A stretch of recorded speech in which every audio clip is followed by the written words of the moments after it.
Shirt show. All right, let's go. Shirt show! Talking shirt! Shirt show! Talking shirt! Shirt show! Talking shirt! Shirt show! Shirt, man! All right, episode 50 of Shirt Show. We're talking with Andrew from Gnar City Custom Printing in Iowa. Let's go!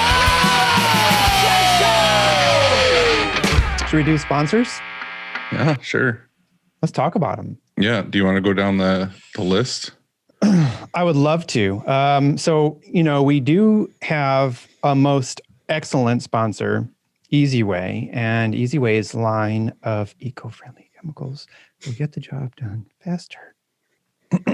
Easy Way, it's the easiest way. It's the easiest way. Yeah, okay. Frank stretches the best screens in the biz. I just ordered some screens from Frank on Friday. You're a good man. I would say that if you're having problems with your screens, if you're having problems with mesh tension, if you have a question about mesh, Frank's the guy. Like, give him a call. He'll answer the question. And you can just, talk to him about other stuff too. Right, about like baseball or feelings. Yeah, he's a good dude. Good listener. Graphic screen fashion. Okay, cool. So our next sponsor is Monarch, and they manufacture ink. They have super high opacity whites and colors.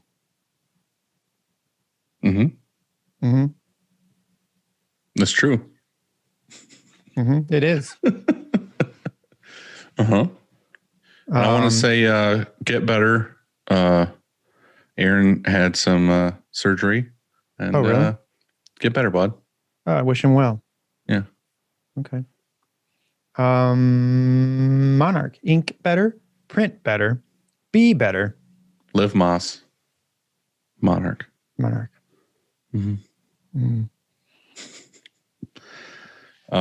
If you guys don't know, me and Andy just bullshit with each other for 15 minutes before the actual episode comes out. And we call it a pregame, and we post it on Instagram and Facebook. So if you want to hear us talk about our weeks. Yeah, like if you have completely run out of stuff to do, like you've done everything that's important in your life. And then if you're on the toilet in the morning. That'd be probably the only time, honestly. You're right. So I mean, if you've got a moment in the morning and you're on the toilet, about 5 minutes. Yeah, it's never more than that. So it's, we time it just right for that sort of thing. And you just hit your Instagram Shirt Show official, and there's a pregame on Friday. Yeah. True. Well, is our buddy Andrew in? He's not. Like, this is the first time probably we've ever been on time. I don't have anything else to say to you. So we have 5 minutes. We're just gonna. Oh, he's here! Boom. Couldn't possibly talk to you any longer. He heard. He must have known. He's like, poor Andy. Like, let's get this thing going. You look handsome today. Thank you. I've got my. Did you do it yourself? You're my hype man right now. That's what you're doing. I see. It's got to be genuine. I don't want this bullshit. It's genuine. Did you cut it yourself? I don't want this horse shit. Like, I'll be nice now right before we go on. Okay. Type of thing. Yeah, I did. I cut it myself. I could tell.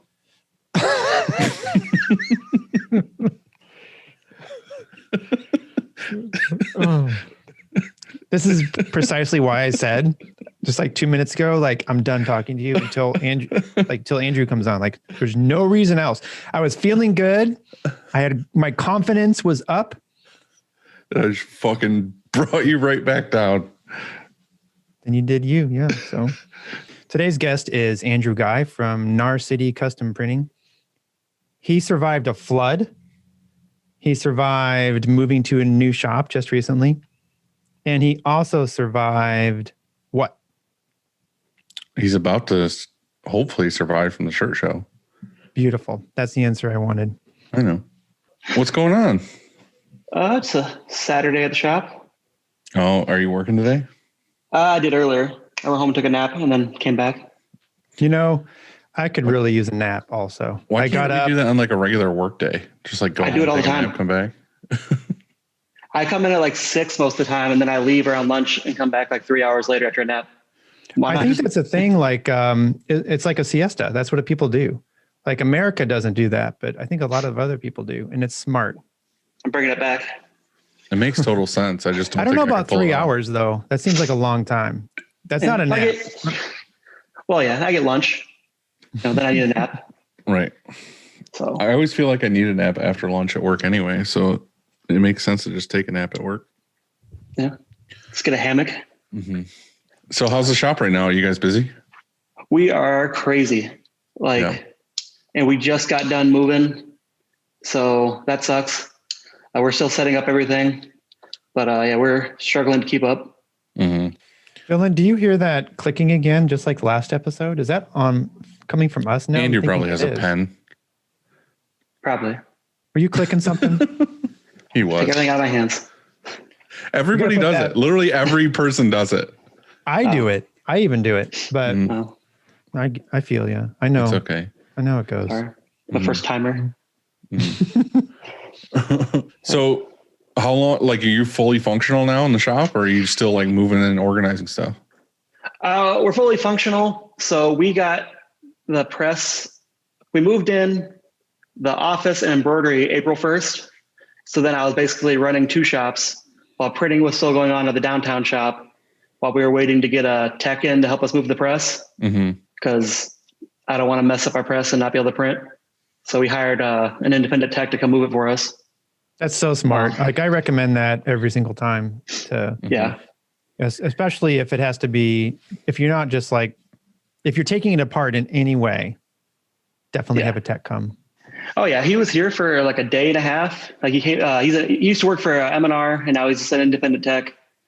So he came down from Chicago, took it apart. We moved it. He came back in on Saturday and put it together, and we're running on Monday. A lot of people don't realize is they have like custom made tools to like calibrate that stuff. You know what I mean? It's not like you can just use like a crescent wrench and some vice grips and put your press back together. Yeah. Well, it wasn't too like he charged me like $1,800, but if we didn't use him, we might have spent like 4 days trying to get it to work, and would have got even further behind. It's totally worth it to know, like just the peace of mind of knowing like it's back together correctly. Yeah. Plus it's like, you got to tune up anyway, like, I don't know when the last time you had somebody come and get you, give you a tune up, but while he's there and while he's at it, just make everything right. Yeah. Yeah. Well, we bought this press used last year. It's our second auto. We had a brown that sucked, and we bought a used Diamondback. So we had a lot of stuff, like we're just kind of winging it. He kind of went through, Joel, my brother, who's my lead press operator, and kind of went through and showed him a bunch, how to go through and fix a bunch of things. So it was nice. Yeah. So was everything good? Like he had no issues with anything? Didn't have to replace anything? He gave us a list that we're working our way through. It was a big list. The biggest thing was I was up at the new shop when he showed up, because we were moving the air compressors, when he showed up to help us to take the press apart. And we had an issue with oil leak recently. So we thought when you have a leak, you put more oil into it. But apparently it had too much oil, which was causing the leaks. So you're just adding and adding. Yeah. He would not stop talking about how much oil was in that press for 2 days. He literally told us not to put oil in it for a year. Well, you don't know what you don't know. Yeah. Like we just bought the press used, and then, we had another tech come in and set it up for us. And we just kind of been, winging it. Mm-hmm.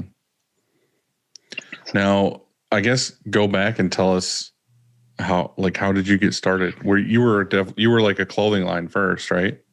Yeah. Year Rack your brain. 2009. Yeah. Well, I started kind of like you. I started with buttons. Oh, really? I didn't know that. Yeah, it was. I have the worst name, way to name things. It was literally called Assload O Buttons Co. Dude, mine was called Merch Buttons, so that's pretty terrible too. I mean, I was 19 or 20, so I'm not sure that's an excuse, but I was doing buttons, and then Did you have that .com, like that domain? Assload.buttoncode.com? No. It was a .net for sure. .org. So I started doing buttons, and then I started trading buttons for tattoos with my tattoo guy. And then the owner of the tattoo shop, was like, "Oh, make buttons for me." And then like a year later, I got in a motorcycle accident, and I took the money I got from the accident and bought a plotter to start doing vinyl. So I started doing, just decals for the tattoo shop. And then one day he's like, "Hey, you want to learn how to print shirts?" Because he had like a shop, like where his band practiced, like this crappy old warehouse building. So I went up there one night with him, and he just kind of like, "Oh, you just put ink on the screen, you pull this," and So I started messing with it there, and that was 2007, 2006. And then it's got to the point I was printing so much for my own people on his press that I went and worked at another shop, and then that didn't work out. So then while working there is when I started my clothing line, and I ended up buying my own silver press from Ryernet. Dude, everybody had that thing. Yeah. I want to go back to your accident though. Did anything happen with the accident? You were just like, "I'm fine," dusted off and took the money and spent it on. Yeah.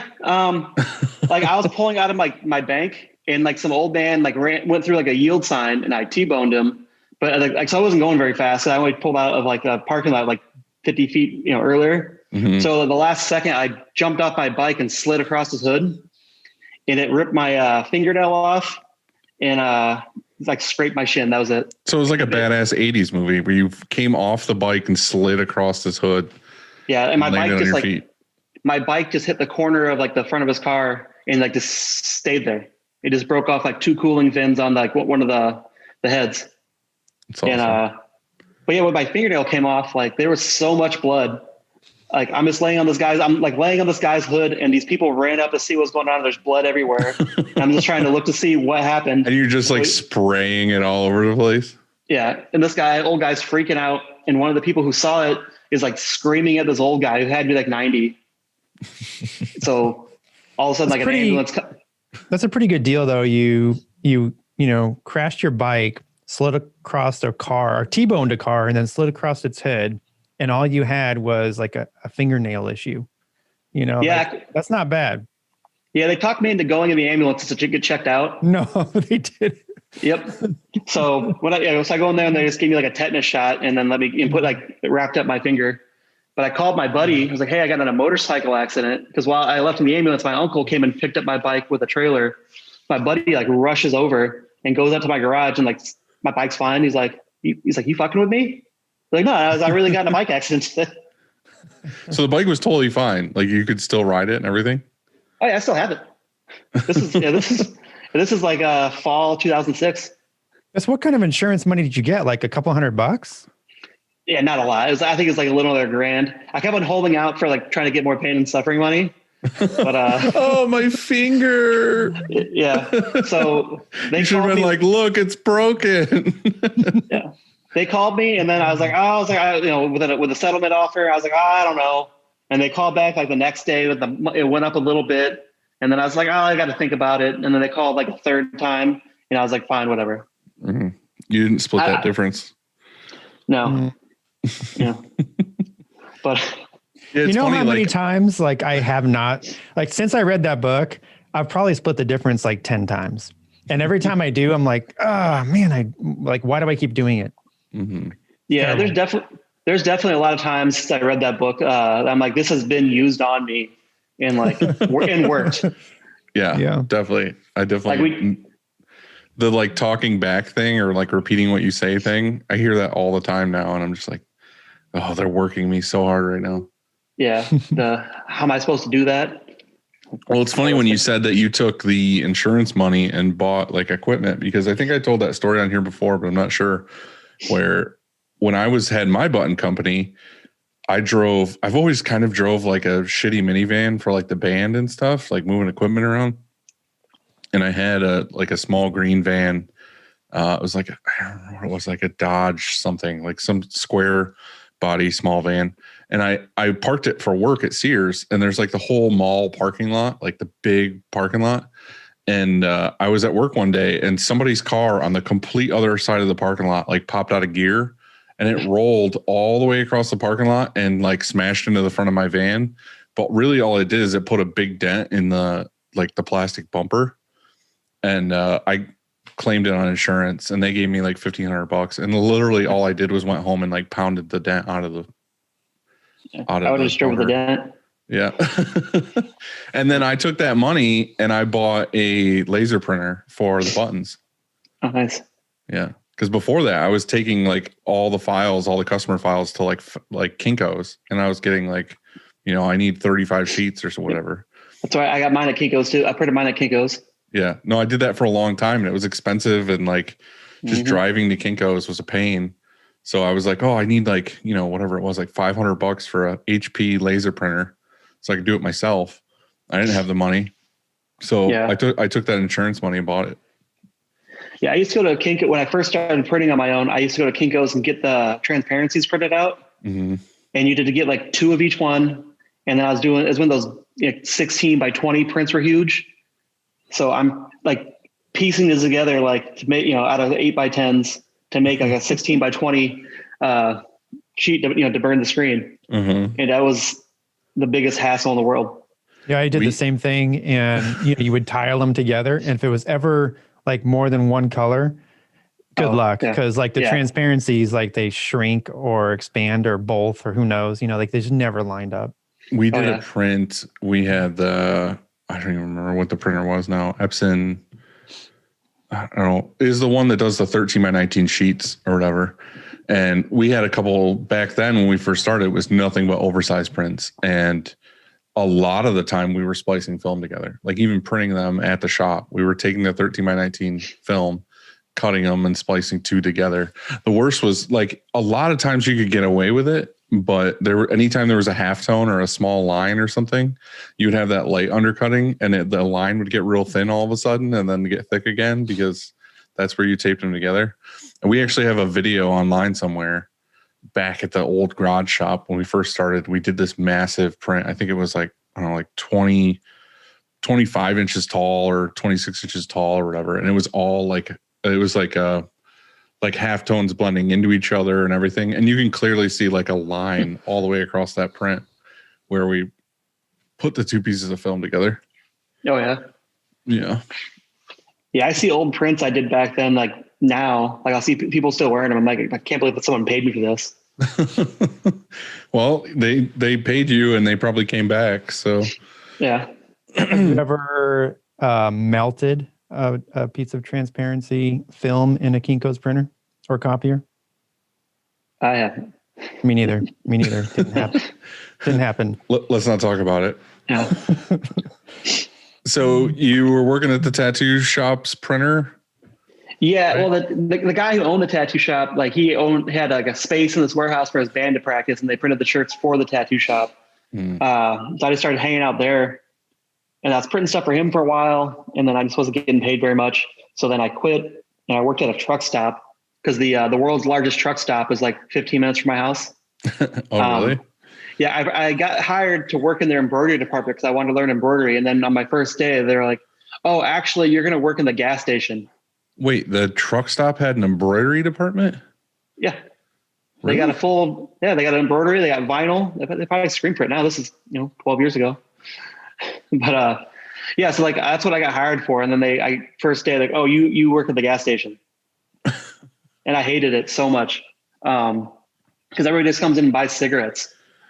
So was it the kind where you had like the thick glass in front of you and like the little door to like slide things under? Oh, no. This was just way open. People came in to buy cigarettes, and then it was like a real religious family owns it. So they didn't sell alcohol or porn, which is what other people also come to truck stops for.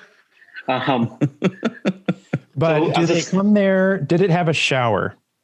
Yes, it had showers, and you would always see the grossest couples coming out of them. Tyler, TC, or I should say Data. Yeah. I was talking to him last night, and he said that like when he travels, he has a van that's converted to like a camper van, but it doesn't have a shower in it. And so when he travels, he'll go to a truck stop, And he says that you go there and it costs like, I don't know, a couple bucks. And then they call your name. And then, because I guess there's they schedule it. There's more than one person showering, and so they call your name and then you go in there and shower at the truck stop or whatever. Yeah. And so, maybe he was one of those gross couples coming out of your. It's just a big community shower with everybody in there. It's not broken up into stalls or anything. Yeah. But that was probably one of my worst jobs I've ever had, because people just buy cigarettes, and I got sick of carding people. And then because they do those state inspections where they send someone in there underage to buy cigarettes. Yeah.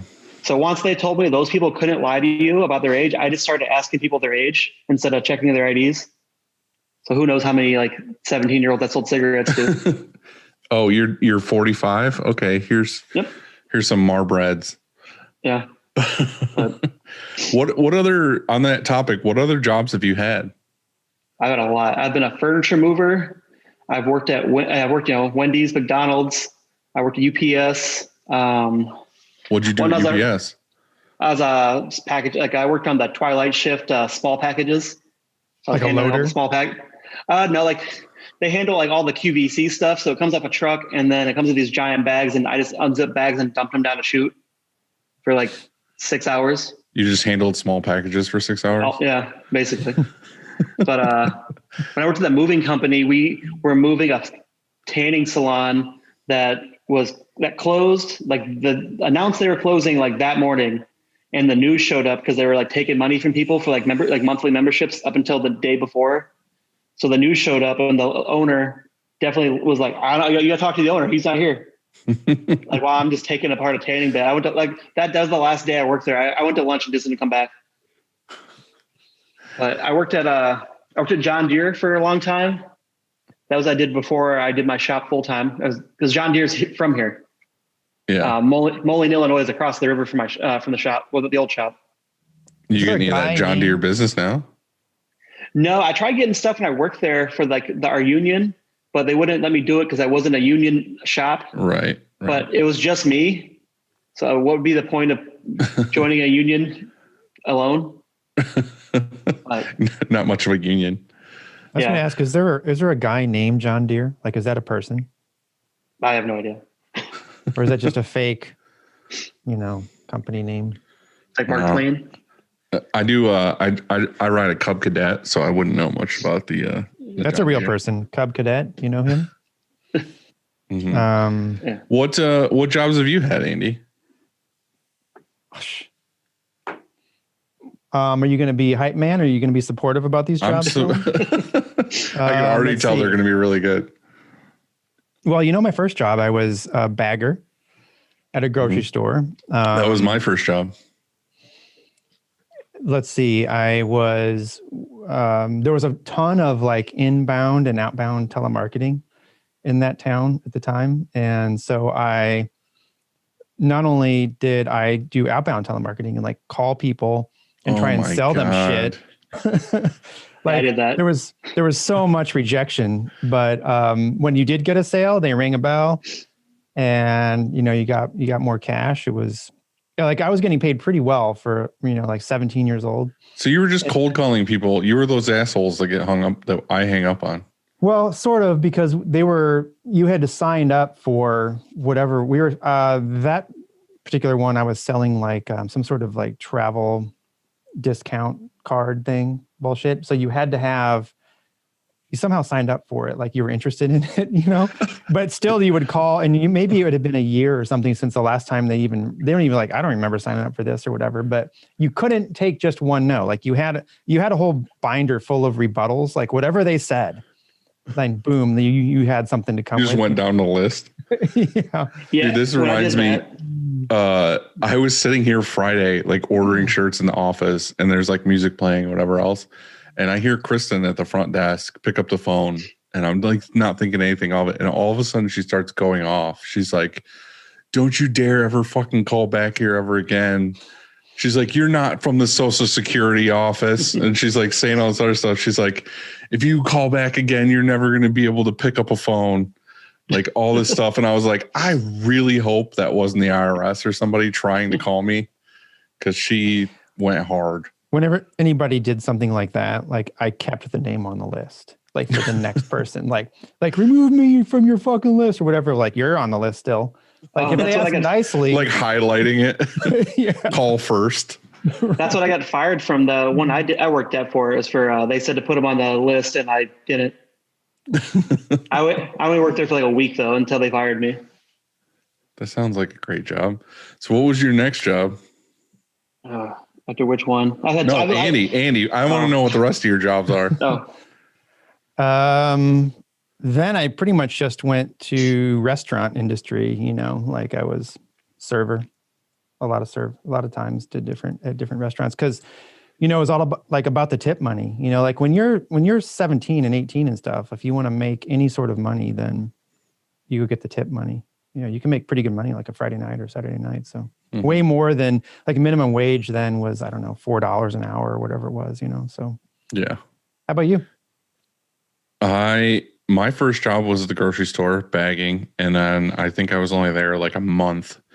And then I ended up working at the grocery store in my hometown. And that was a fucking shit show just because I had no respect for that place. I was like taking naps in the paper towels. I was like having sword fights with the old like bulbs from the lights in there. So cancer lights. So pretty much kind of what you do now. Right. Pretty much exactly what I do now. Yeah. You haven't changed very much over the years. Yeah. And then I worked at the movie theater, which is a super fun job. I love that job. But it just didn't pay good. And I worked like every holiday. And then I worked at Sears. No, I worked at a pizza place. And I was there for a while. I was a busboy. And then I worked at Sears and installed appliances. And then I started merch buttons while I was working at Sears. And then I just went full time from then at 17. So that was it. Badass. I didn't telemarket anybody. Lucky. Lucky. Hey, I learned a lot from those, like pretty young, like I was scared to death to start calling like the first day, and I had to call people and try and sell them stuff. Like I learned a lot from doing that, actually. Glad I did it. But after a while, you're just like, man, this job blows. I got to get out of here. It's like blows my mind. Yeah. It was rough. We had to wear like a suit and tie like there because why? Right? Because they can't even see, right? You're calling them, but you call them like, I'm official. I have a suit and tie on. Spills that confidence. It does. Like the manager, the boss there said, you got to dress for success and you have to be confident when we're here. And so we all were like, like looking like we were super dressed up. Like, all right. It was kind of like that one movie that I can't think of the name. Wolf of Wall Street? Yeah, how'd you know? Oh my God. Perfect. Yeah. I told you I can read your mind. Thanks, Dylan. I had one job where I had to wear a suit, and it's the worst. What was it? I was a supervisor at a casino. Dude, you had so many jobs. I legit had over 30 jobs. I think that's why I work for myself, is I just can't work for somebody else. No, that makes total sense. It really does. Yeah, I wasn't even old enough to gamble, and I was a slot supervisor on a riverboat casino. Was that back when the riverboat, because they had those here too, and so you would get on the riverboat and it would have to undock and like go down the river before they even allowed you to gamble. At first they did that. Yeah, when I worked there, they didn't move anymore. Because that just sounds awful. I mean, that sounds awful. You lose all your money, and then you like, oh, I guess you're stuck on a boat. Exactly. And then they just dive off. Yeah. So what they did here is, because that wasn't exactly what we said, because that kind of sucked. They built the law is that the casino has to be surrounded by water, like when you're gambling. That's that's how it read. And so Harrah's built a casino here, and they just built a moat around it. So you could it's surrounded by water, we can go. And so they went 24/7. It was just open. Yeah. This one had it was basically an island. So you'd walk across this little bridge to this big concrete island where the buffet and stuff was. and then you had to go up an escalator and walk, and, you actually crossed over onto the boat. So it wasn't really connected to anything. I think that's how they got away with it. Right. It's funny you were talking about like if it would have sucked if you would lose like your life savings on the boat and then you had to wait to come back. Like, Andrew, have you been to Atlantic City? Like, no. Well, if you're driving into Atlantic City, it's like billboard after billboard of like, awesome nightlife, like all this great stuff you're going to see in Atlantic City. And then on your way out, it's nothing but billboards of like, don't kill yourself. Life's worth living. Like if you have a gambling problem, it's like literally polar opposites. It's just hilarious. It's the same thing of like people losing their shit over gambling. I've seen some pretty sad people after losing their ass at the casino. I mean, so many just like really old people who just literally go there and spend all like their grandkids' inheritance just to have someone talk to them. Me and Brian, when we went to Atlantic City, the ISS show the first time, we were like, oh, let's gamble. Like we're in Atlantic City, let's gamble. We each lost like $600. Is that when he peeped on you in the bathtub? That's when he peeped on me in the bathtub. Yeah. And it's funny because like I was there, like Brian was there to do like the screen printing stuff too. But like I had like seminars I was going to or people I was meeting or whatever I was doing. And that at night we gambled, like we were doing blackjack and we were doing good. And then we would lose, we would do good and we would lose. And then the next morning I'd be like, he would get like really pissed. Like, oh, like I'm not going to let them beat me, like all this other stuff. So he kept going to the ATM. And like every time he got to the ATM, it was like more and more fees, more and more money, more and more fees. And then I remember one morning I got up early. I got up at like 7 to go to a thing. And I came back and he was, I was like, what are you doing? He was like, oh, I'm walking on the beach right now. I got up early this morning and tried to go win my money back. And I didn't. I lost like another $200. So he was just like walking up and down the beach, like of shame because he just lost all his money. But one of the funniest things I saw was how pissed he was one of the nights. And he was like, what is it, roulette or whatever, where it's red and black? Yeah. And he was like, oh, I'm just going to put $100 on black and I'm just going to win my money back or whatever. He goes up $100 on black and it was like red. And he was just like, fuck this place. Yeah, the thing is it's not even 50-50 because there's more than just red and black. Yeah, there's 0 and double 0. Yeah. I don't know anything. Guys. Neither of us knew anything about gambling. We were just that's why I don't gamble. I'll never do it again. Yeah, I'll never do it again. It was one of those things and you got to do it at least once. Yeah. All right. So you have a silver press and that is where? Is that in like your garage or do you have a shop at that point? No, at that point, I bought the silver press. I didn't have a car, but I bought the silver press instead of a car. It was like $1,000 kit. It was like $1,000 kit and it came with like 4 wood screens and that little like PVC stand with a light. I was living with 3 of my friends. And so we put it in the garage at the house that didn't have electricity. So we had to run extension cords out to the garage to plug in the flash in a light. And I was literally using we took the door, I took the glass off the screen door to burn big screens. So I put the glass to hold all the tape together films down. Mm-hmm. I didn't have a conveyor dryer for like 3 years.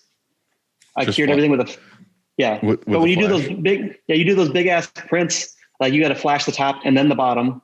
And if you're doing a 4-color, like, you're flashing like 6 or 8 times and then curing.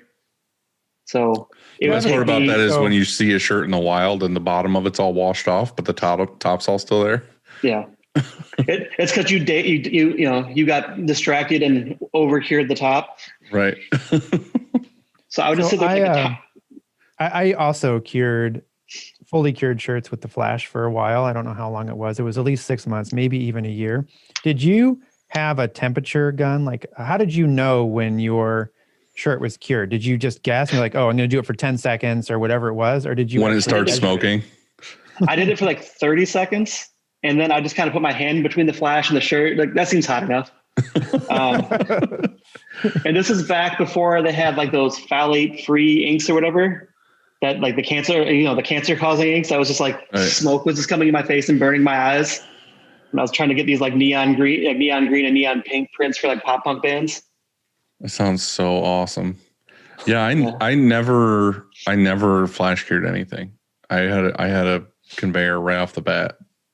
No, I think it was 2 or 3 years into printing. Cause I mean, I was doing it, I had jobs, it was just like my part-time, like hobby I was still doing for for the longest time, but it was way too long without the conveyor. And then whenever I got the conveyor, I was printing in my dad's garage, and it was an old garage, and he didn't have enough power to run them.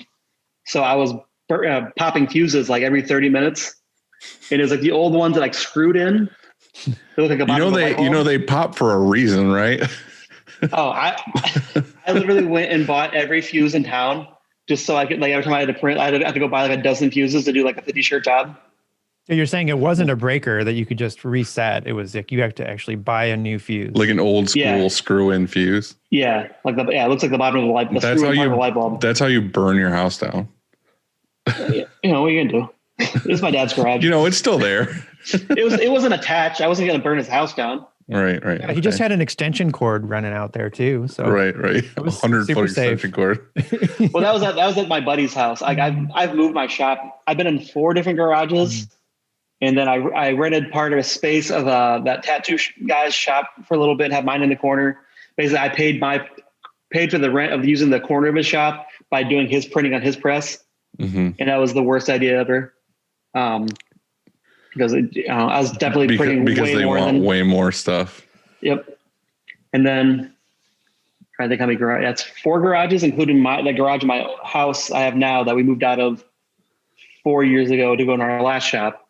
Did each garage get bigger? Like the first one was a single car, then it was a double car, then it was a 3-car garage, then it was a 4-car garage. Is that the whole reasoning there? No, the first one was a double car, and then the second one barely fit. I don't even know if it fit a car. It's like a motorcycle garage.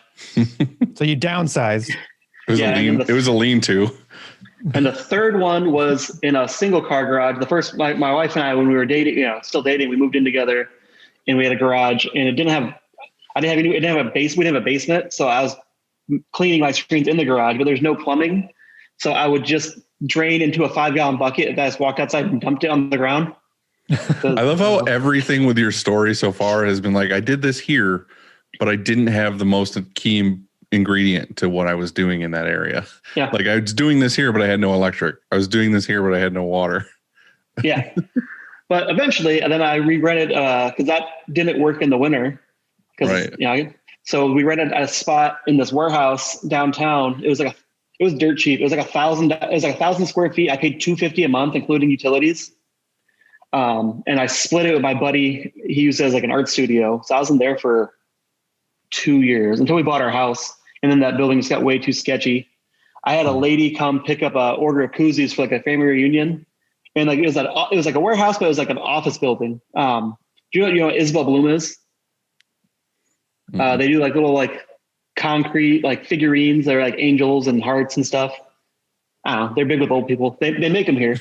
So they made them in this building, but I was on the 5th floor, like the top floor. And once you got past like the elevator, like you went through a doorway and there's no more carpet. It just looked, this lady told me, she's like, oh, this is a really nice building until I got to your shop. And then I just got all these really big rapey vibes. And that was when I was like, we got to move. That's always what you want to hear from a customer. Right. But aren't you glad that you came from all that stuff? Like, you went from like a 2-car garage to a smaller garage to a sketchier. To a rape room. Yeah. And all of a sudden, you end up at this rape room. I mean, like if you hadn't come from like that sort of stuff, then I don't know, would you appreciate finally where you're at? And I mean, I learned so much. Like, I'm so happy that I came from the garage. I mean, I think that means a lot. That was a large part of my growth, happened in that garage. I don't know. I think so. Cause if I make a mistake and it costs me money, like that's the best way for me not to make the mistake again. Yeah.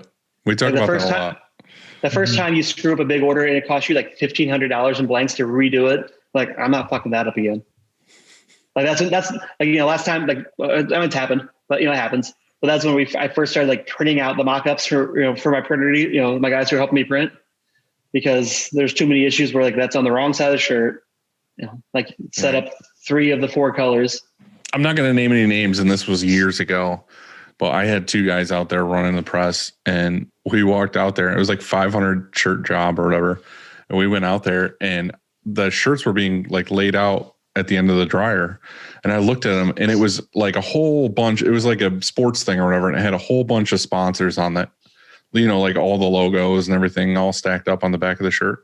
But that was printed on the front of all the shirts. I was like, are you guys kidding me? Like, how do you mess that up? Like, obviously that's a back print. And I remember just like, it's burned into my mind. I remember the one guy who obviously doesn't work here anymore, like turned and looked at me, and he was just like, what? Like, oh, like, I didn't know. And I was just like, oh my God. Yeah. So that one was pretty bad. Yeah. I had, the shop I worked at when I decided to, you know, buy my own stuff and just do it in my garage. They were printing shirts, and then they, at the end of the dryer, my buddy was catching it. He's like, what is this? And the guy printing it is like, oh, it's some Italian bullshit. And he just kept having a bad feeling about it. So he walked over to get the film and looked at it, and then he like turned it around. It's like, stop printing. Like, it was backwards. That's why you couldn't read it. Yeah. It's in Italian. Yeah. That's a good one. Yeah. Yeah. So many of our processes came about and evolved from mistakes. You know, I mean, I think that's how you do it, because I didn't come from another shop. You know, I didn't learn how to, you know, run a screen printing shop because I worked at another screen printing shop. I kind of just, you know, I came from nothing. And so I invented a bunch of stuff along the way that was probably, as I did, was probably super obvious to a lot of people, but like I had no idea, you know, and so I messed up, and I would mess up an order, and I would say, okay, well, you know, why did we mess that up? And what can we do to prevent it next time? And so that's really how almost every single thing we do like evolved into what it is. You know what I mean? All those mistakes. Oh yeah. I feel like that's the same for everybody, but it's just one of those things. It's like, that's why stuff like this is nice, like talking to each other, because you'll say something and be like, wait, what? Why do you do it that way? And you're like, what do you mean? Why do I do it that way? That's how everybody does it. And you're yeah. like, I never. So that's why I love going and checking out other people's shops, because you always see something like, fuck, I would have never thought to do that. Yeah. Well, that's the best. Because I probably visited 20 other shops in the last probably couple of years, ever since I left my full-time job and did this full-time. I just go do shop tours. You went and saw Kellen a little while ago, didn't you? Yeah, it was 2 summers ago. I went up for, he had an open house after his fire. They were set back up after his fire. Right, when they opened back up. Yeah, I flew up. I was supposed to go up there for like Thursday to Sunday, and then like my flight got delayed, and I was gonna miss my connecting flight, so they rescheduled my flight for like the next morning. So I was at his house for like 30 hours, just like that. And just flew back. Yeah. Yeah, I was there for like 30 hours. How far is that from you? I don't know, it's pretty far. It was like my local airport is like, I had to fly to Minneapolis. It was like an hour flight. I think it was 4 hours from Minneapolis to Edmonton, or Leduc, where he lives. Yeah. Like he lives across the street from the airport. Well, that's handy. Yeah. So Scott Devine and I flew out there for his open house. Like, I was there for 30 hours, and we went to Costco twice. Why?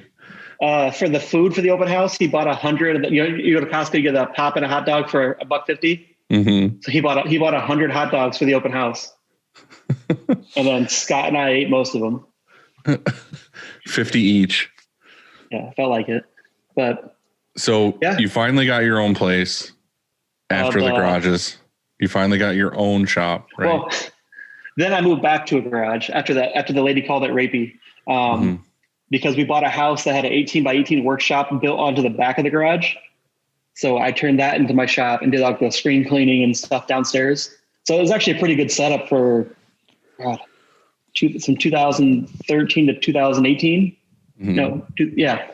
I had to move out when my wife got pregnant with my son, because we needed my office for his room. So that was spring 2019 is when I moved into my shop I just moved out of. Now, what was that place? Was it just an industrial building? It was actually a printer. It was a print shop. It was they do like paper printing. So it was a huge like 50,000 square foot building that we rented like the 1,200 square foot in the corner of the building off the loading dock. So it was us, and then the landlord the guy who owned the building, who owned that paper printing company, had like the whole main floor, and then there was a glass blowing shop across the loading dock from us. And then downstairs and upstairs, he like stored like people's like classic cars and stuff and boats. So he made a killing off of just storing stuff. Mm-hmm. Because people would store their boats there, because we're literally across the street from the river. So people, would go boating there. Mm-hmm. And at one point, the river met up with you. Yeah, that in 2019, it flooded the whole downtown, like the worst, apparently, I guess the worst flood on on recorded history here.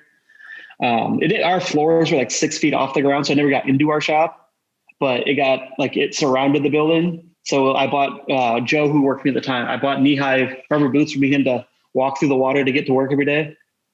And then UPS and FedEx wouldn't deliver. So we had to go pick everything up at UPS and carry box by box from my car through the water into the shop. With the boots. And you could have turned it into a casino and it would have been legal. Yeah. But you should have done. Yeah. I saw that and I was like, no fucking way, this can't be true. But I saw that your landlord posted a sign on your door after you moved out of that spot, and it directed customers that were coming to find you at your old location to a competitor. Well, is that for real? It's a 100% for real. And that was on Wednesday this past week. And I was pretty hot about it when I saw it. Because we put a sign on the door just like, hey, we moved, here's a new address. Well, actually, it was back up.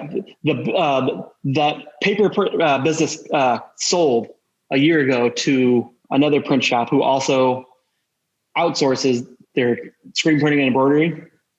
So literally, I was landing in LA for ISS 2020. With me and Joel, we're getting on the shuttle to get our rental car. My phone rings, and some lady's like, "Oh, hey, it's like." What if you had contract pricing? It's like, my boss just is buying your building and your landlord's company. Like, what? Like, so a competitor moved into the building because my original landlord they didn't want to do t-shirts. It's like they had a sign on their front door like, oh, you want shirts? Go around back. So we did contract printing for a while for those guys, but they didn't like paying on time. And then I got a really shitty email from the new owner saying, hey, why is our jobs taking so long? And I was like, I don't know, why is my check taking so long? It's such a good thing to say to somebody. I sent him like a novel back. Like I had my wife read it before I sent it. And she's like, you sure you want to send this? So I just hit send. I had a situation very similar with a contractor. And have you ever done this? They were sending orders here, several orders a week, and all of a sudden they're past due, right? And we have like 2 orders to print for them that day that are due firm, right? But they're past due. And so I'm like, hey guys, you're past due, and I only print for any, people that are current. I got to get these, I got to get you current. Otherwise I'm not printing your shit. And they accused me of holding their shirts hostage. Like, no, we have to have these shirts. Well, just like you said, I have to get paid. And have you ever done anything like that? And has it backfired on you ever? And what did you do? Well, like with that one, cause I sent like this 2-page long email back, and I was like, I got to prioritize jobs by, people who are paying us so I can pay my bills and pay my employees. Cash flow. We finished. Yeah. And so we finished the 2 jobs we had. We had like a pallet of 500 hoodies sitting on the loading dock for them. And so we finished that, and then we never got a job again from them. So they pulled their business. But I mean, what's the point of having the business if you got to fight to get paid? Especially contract work, because it's, it's a wholesale price. And so there's low margins to begin with. Yeah. And all of a sudden you got to finance them for, 2 months or something. And they're like, oh, we're waiting to get paid from our customer. I was like, well, that's not my thing. Yeah. Why do I have to wait? Like at that point, they owed us $4,500. And I was like, hey, I'm a small shop. $4,500 is, that's my bills for most of the month. Right. That's payroll for everybody for a good amount of time. Yeah. But so they pulled their business. But back when Andy was talking about that, my wife and I were going to lunch the other day, And like, we're going to be driving by. I was like, hey, I want to see, I was like, slow down when we drive by. I want to see if that sign's still on the door, like my sign. And like cause mine was just a big red sign that had like our little mascot rat guy on it. And it said like, we're moving. And there was a sign on the door in the shape of a t-shirt, and it wasn't our sign. So I was like, wonder what that's about. But I felt like it's too awkward to go up there like at noon, like at lunchtime, to go up there and read the sign on my old door. So we were going to dinner with my wife's family, like 2 streets over that night. So when we got there, like my wife and the kids walked inside, and I walked the 2 blocks to the old shop to see what the sign said. Yeah, it's literally just said like, need t-shirts? Yeah, we can help you. Or on the other side of the building, had their phone number and email. Like literally just my customers who didn't get the message that we moved, they're just trying to take their business. And you immediately tore that sign down. I should have. I was going to put a big Gnar City sticker on it. You should have just put like that little like triangle and put need shitty t-shirts. Go to the other side. Well, that's the thing too. Like when we were still in there, like, cause when they stopped going through us, they would always post on like their Facebook and stuff like, hey, check out these shirts we got done for so-and-so. And like, my sister Linda helps me run the office, and she just come over like with her phone, like, look how fucking shitty this looks.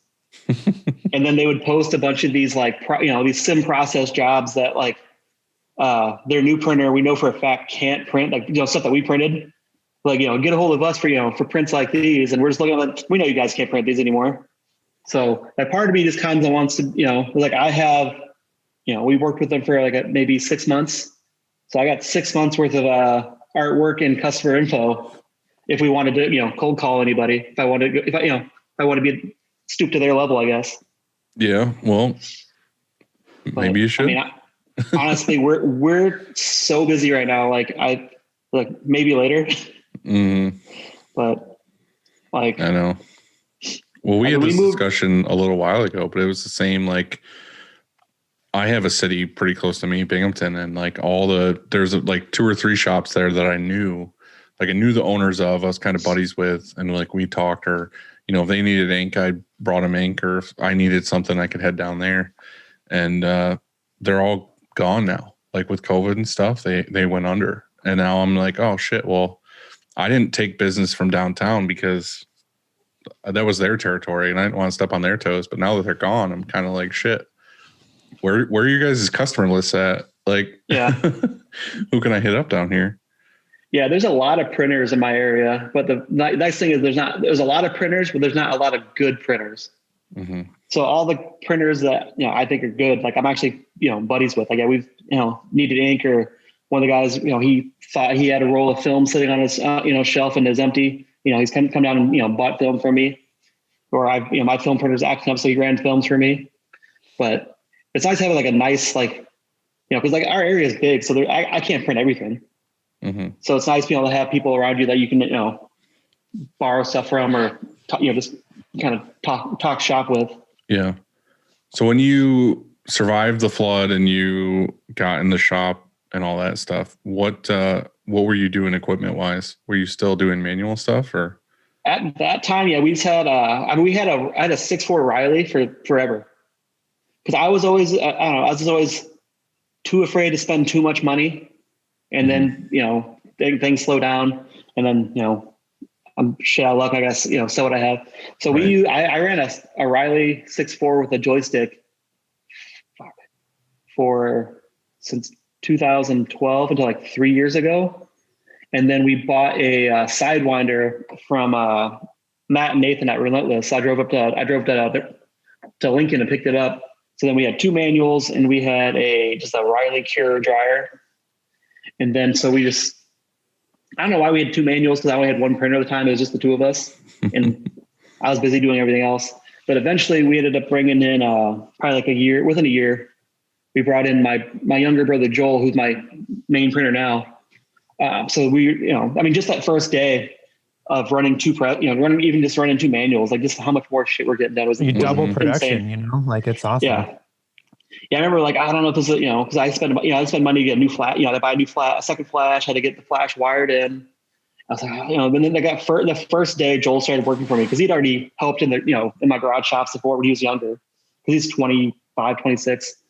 So he his first day, like he just started printing shirts. I had to go through and train him. So yeah, I remember that first day, like we got like a week's worth of shit done, like in 2 days. So it's one of the things like, why didn't we just do that? Do that earlier. It's such a good feeling when that kind of stuff happens too. Yeah. One thing that we've always been fortunate, like whenever I buy anything new, like something that will just make things go faster. Like the work just keeps showing up. Mm-hmm. Like so you figure a year ago right now is when we bought our Diamondback from Tom Round. Yeah. Mm-hmm. He's 45 minutes away from me. Like a year ago, like the work, the work we have right now versus a year ago, there's no way we'd be able to get it done because we're just so busy since we've gotten a decent auto. Mm-hmm. It's weird how that stuff happens too, because you don't like broadcast it that you have the ability to do more work, but all of a sudden, like the universe just gives you more work. It's like us, as soon as we got that gauntlet, it's like, I feel like out of nowhere, everybody was like, oh, I want a 14 color print or I need a 13 color print. And it's like this whole last week, like I made a post about it yesterday, and it's just like almost every job we did was like 9 to 14 colors, like every job. And it was like days full of just like, Randy came into my office. He's like, can you please give me like a 1 color vintage print? Yeah. I was just like, I ain't got none for you, man. Sorry. It was just like nothing but huge color counts. Get one of those wand hits. That's it. Yeah, wand hit. That's it. That's what he wanted really bad, and I couldn't give it. I got a question for you. So, do you feel like the times you've automated, by purchasing, and not necessarily an automatic press, but just a machine in your shop that automated a process that you were doing? Let's say it's like an autocoder. Do you think that those decisions added employees to your team or subtracted them? And also did you go into it thinking like, oh, I'm going to replace an employee, or I'm going to buy this, machine so I don't have to hire employees? I mean, I think that those decisions are complicated, and I was just curious, like what your take was on that, because I had somebody comment on a post yesterday, and it got me thinking, why my decision, the basis for my decisions whenever I automate. Sometimes it has zero to do with, employees or adding or subtracting employees. And it's just a consistency thing, or, I want to be better, and this is going to make it better. I was curious, how many of your purchases had to do with, this is so I don't have to hire somebody? I don't think any of mine had been. I mean, I've always had just a small, a real small crew. Like for the longest time, it was just me, and then my brother would come in at night. But all the equipment I've bought is just so we can. We've just gotten so busy, we need it. Like we bought a second embroidery. We have a single head embroidery machine. We had to buy a second one back in December just because we couldn't keep up with embroidery. And did you have to add an employee to run that second machine, or was that person able to run too still? She was able to run too. Because what happened last year is I hired my sister to work in the office and help me with quoting and sales and bookkeeping and all that stuff. And then she left her job where she worked from home and then worked for me. And 2 weeks later, COVID happened and the world shut down. So she kind of became the embroidery person instead. But now we have a part-time person who does embroidery, who's another sister of mine. So most of my employees are my brothers and sisters. But yeah, all the equipment has been just to help us keep up so I can stop working 16-hour days.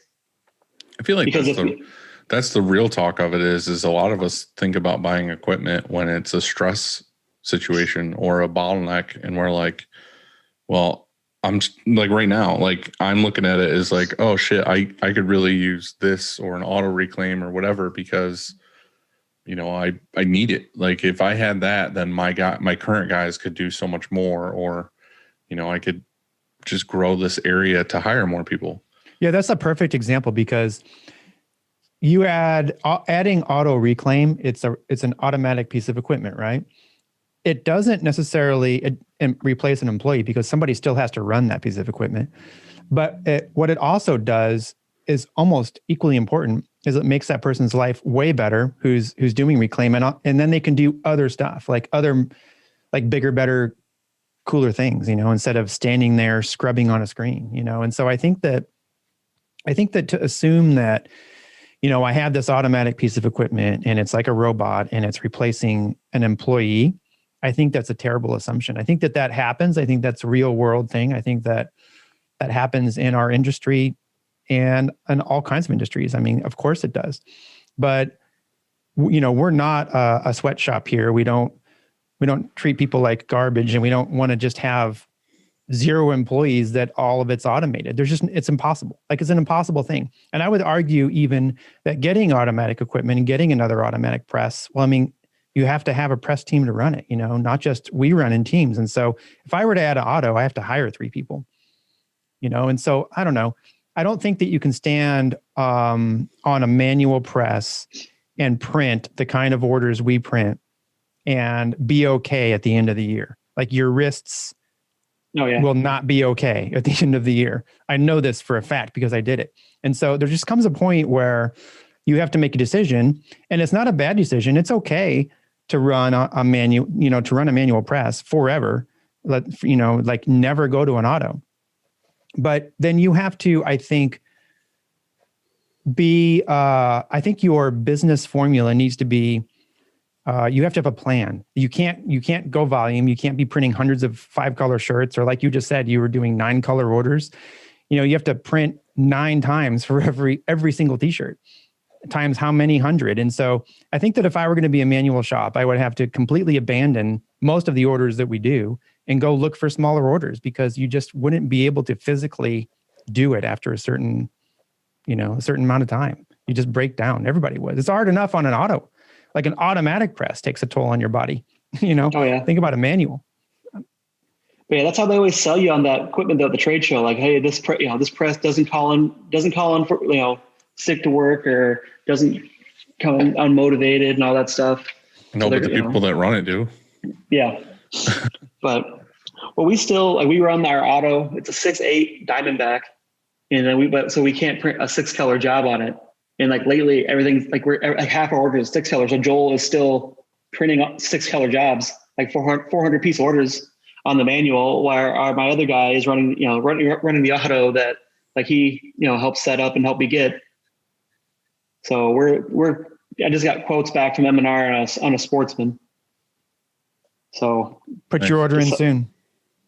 Yeah, well, I was hoping there'd be like a trade show. I could go see one and ask some questions, but I mean, M&R is only like 2 hours away, so maybe I'll see if I can go up there. That'd be the best thing you can do, is just go. Yeah, go to Andy's or go to I've got a Sportsman. Go to M&R and just do the tour anyway. Yeah, but yeah, we're looking at either 810 or 1012, I think. If you can get bigger and you can fit it and you can afford it, I would just do it. Yeah. So like we're just trying to see if we could get a new press and then also keep the Diamondback. But I don't know if for the 1012, if we can fit them both. The print shop side of the new shop is 30 by 50. So I mean, it's good size, but that in itself is over, bigger than our the whole shop of the old shop. Mm-hmm. But yeah, I mean, that feeling when you added your second manual and you're like, oh God, like production just doubled. Same thing goes when you get a second auto, everything changes. So one thing Joel and I talk about all the time is we have, we bought it's a 2008 Diamondback, but it's completely changed the way the shop is. And just, in the 11 months we've had it, I was like, imagine if we had like a new, like bigger press, like how much that's going to change, change just the way that, we do things on a daily basis. Right. A lot of it is just like with the bigger presses, it just gets down to less amount of like, you don't have to do revolver as often. Yeah. Yeah. We're doing way too many rotations sometimes, it seems. Yeah. But that's what I mean. Like you go from like an 8-color to a 10 or a 12 or whatever. It's like, all right, well, I have room for like 1 more flash or 2 more flashes. Yeah. And then it's like, okay, cool. I can do most jobs in 1 spin. Yeah. If we could just print a 6-color with, maybe 2 flashes and either a hothead or roller, like, we'd be more than happy with that. Right. It'd be a big difference for sure. But so you were just busting at the seams and you had to get out of there to go to the new place? Yeah. Like, I mean, it was just a big, long room. So in our office was just a desk, like inside the door. So we'd have people walk in and then just trip over a box of t-shirts. Mm-hmm. Like, I mean, it was just shit everywhere. Like we had, we had stuff on the loading, there's inside loading dock we shared with the rest of the building. Like we had stuff out there. We had stuff upstairs. I had stuff in the basement of that building. And I was, the original landlord, like, he's like, oh, you need more room? Just put it here. He didn't care. But so it was a bit of once the building was selling to the new guy, and then just the fact that we just needed the room. Like our rent down there was dirt cheap. I paid $750, and that included utilities. Mm-hmm. So, I mean, I don't know if you can get cheaper than that. Right. Well, the one thing I wanted to ask you was, I feel like Matt's kind of the same way from Relentless, where when I talk to him, I feel like he is in love with embroidery more than screen printing. Is that the same for you? Because I feel like you're always like talking about your embroidery. It's probably, I think it's 50. I think embroidery is newer for me. Like I didn't get into embroidery until I left my job at John Deere to do this full time. So it's still like most printing things on press. Like I can kind of look at it and be like, I know, it's not working right. I can like, let's try this. Let's reprogram that screen. Let's, whatever. Like embroidery is more of a challenge. Mm-hmm. So I'm constantly just kind of like looking at it, like what can we do to fix this? Because last year at ISS, Joel and I, we took some embroidery classes. Oh, really? Yeah, which was worth every penny and every minute we're there, because my rotary, the timing of the machine, like how you make your, like got messed up. And because of those classes, I was able to mostly fix the machine. And then I had the info for the instructor. So I emailed him and he just sent me a video of how to do it. And like, awesome. I messed up, and he was just literally like, if you're not mechanically inclined, don't do this, which I'm not. So I was like, well, I'm doing it anyway. So hopefully this works. And then it took me like 3 tries to retime it, and I got it figured out. Like I tried it once and it wasn't right. I sent him a video and he's like, you're almost there, but wouldn't give me anything else. So I had to go try it again, and I got it fixed, which is really nice. And then just a bunch of issues like we've had with embroidery, like just simple little things he told us in those classes. I was like, that's all it is. Like we had issues with puff embroidery for the longest time. And he told me it was just basically our bobbin case. And then we got back, we tried it, and it was 100% just the bobbin case needed basically thrown away. Yeah, I know literally nothing about embroidery other than like enough to like quote it to a customer. And then the lady I have across the street does everything. I basically take that email. I'm like, hey, you can do this, right? And she's like, yeah. And then I just give it to her and she does the whole thing. What made you want to get into embroidery? Just another thing to add, or? Yeah, well, I was working at John Deere, and then running the shop was getting super busy. So when I made the decision, I was literally working like 20-hour days between the 2 jobs. Like I'd get off work at 4 a.m. and go home and be asleep by 4:30 and get up at 12 and work in the shop until I had to eat dinner and go back into work at Deere. So when I finally had enough of that, when I talked to my wife, I was like, I got to quit one or the other. And we decided I was going to leave Deere to do the shop. And then before I left, I wanted to add embroidery just to have more things to make more money with. Mm-hmm. So I just saved for like, everything the shop made for like a couple months and just paid for one. That's awesome. So for the first few months I was doing the shop full time in my garage. I was printing and running embroidery at the same time. Like when the hat would be, the thing would go, the buzzer would go off, the hat was set, I'd, turn the board out from under the flash, run over, switch it over, and go back to the press and keep printing. That's nuts. Yeah. I think you should know something, and that is that Kellen, your good buddy Kellen, is texting me right now and telling me to say mean things to you. Son of a bitch. And he has a bunch of stuff on here and even pictures of things, but I'm not going to do it. I'm not going to do it. I'm going to tell him no. I'm a text like you can make sure you forward those to me though. I want to see what they are. He's photoshopping pictures of me. He's got pictures of me sleeping on his couch. Oh, he just texted back and says, okay, you're right. That's mean. Yeah. When I went up see, Andy, that's what good friends are for. Talk shit about their friends. Hype them up. When I went to Kellen's, like, because I slept, me and Scott just slept at his house. And it's kind of wild being in Canada because I'd never been there before, because everybody has like that thick Canadian accent like Kellen has, and which he doesn't think he has an accent, but he does. And he also didn't warn me that the sun doesn't go down to like 11:30 at night. where he lives. And I'm just like, what is going on? Because it was like 10 o'clock. It was still sunny. Yeah, it was crazy. But I'm talk crap about him now.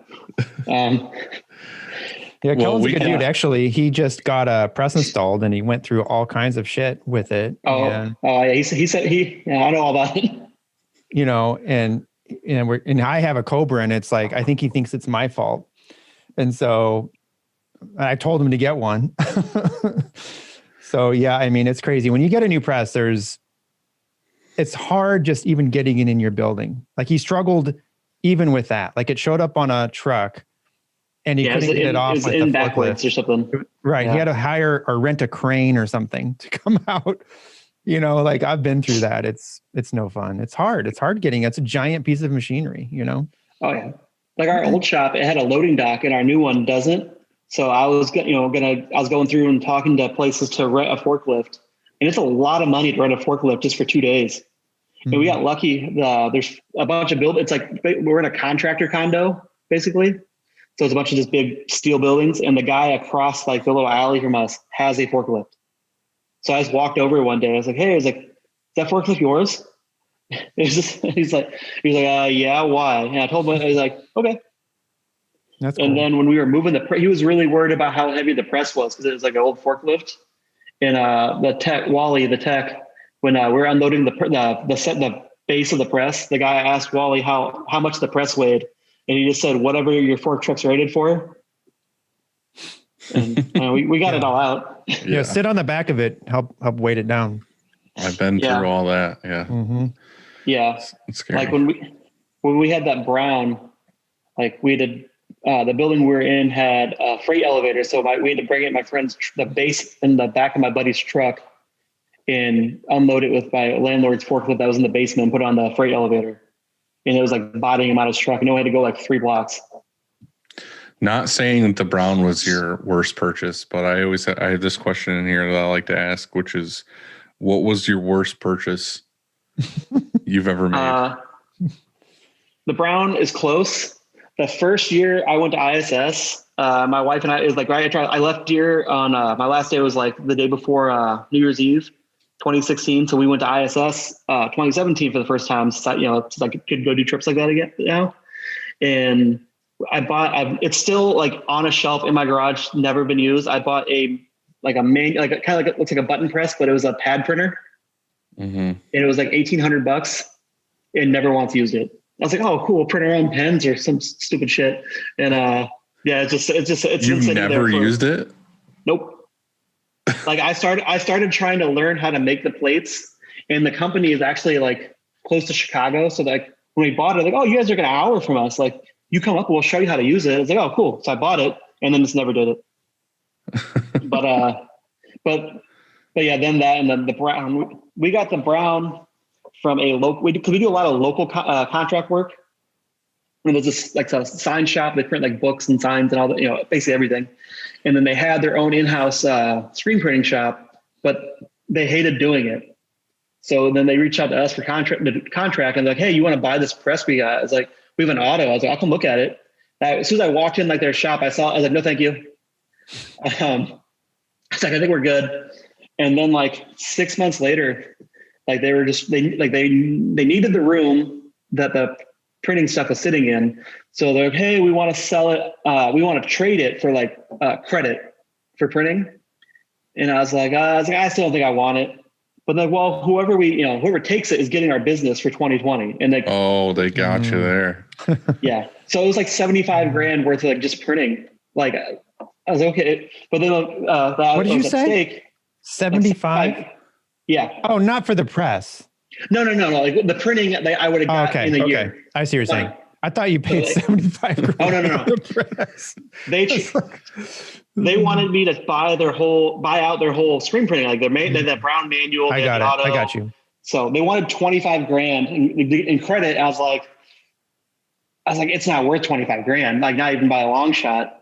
So I went there and looked at it again, and I was like, I can do 15. Just mainly just because we wanted the business. And they're like, all right, cool. And then they're like, but we need it out of here by Monday.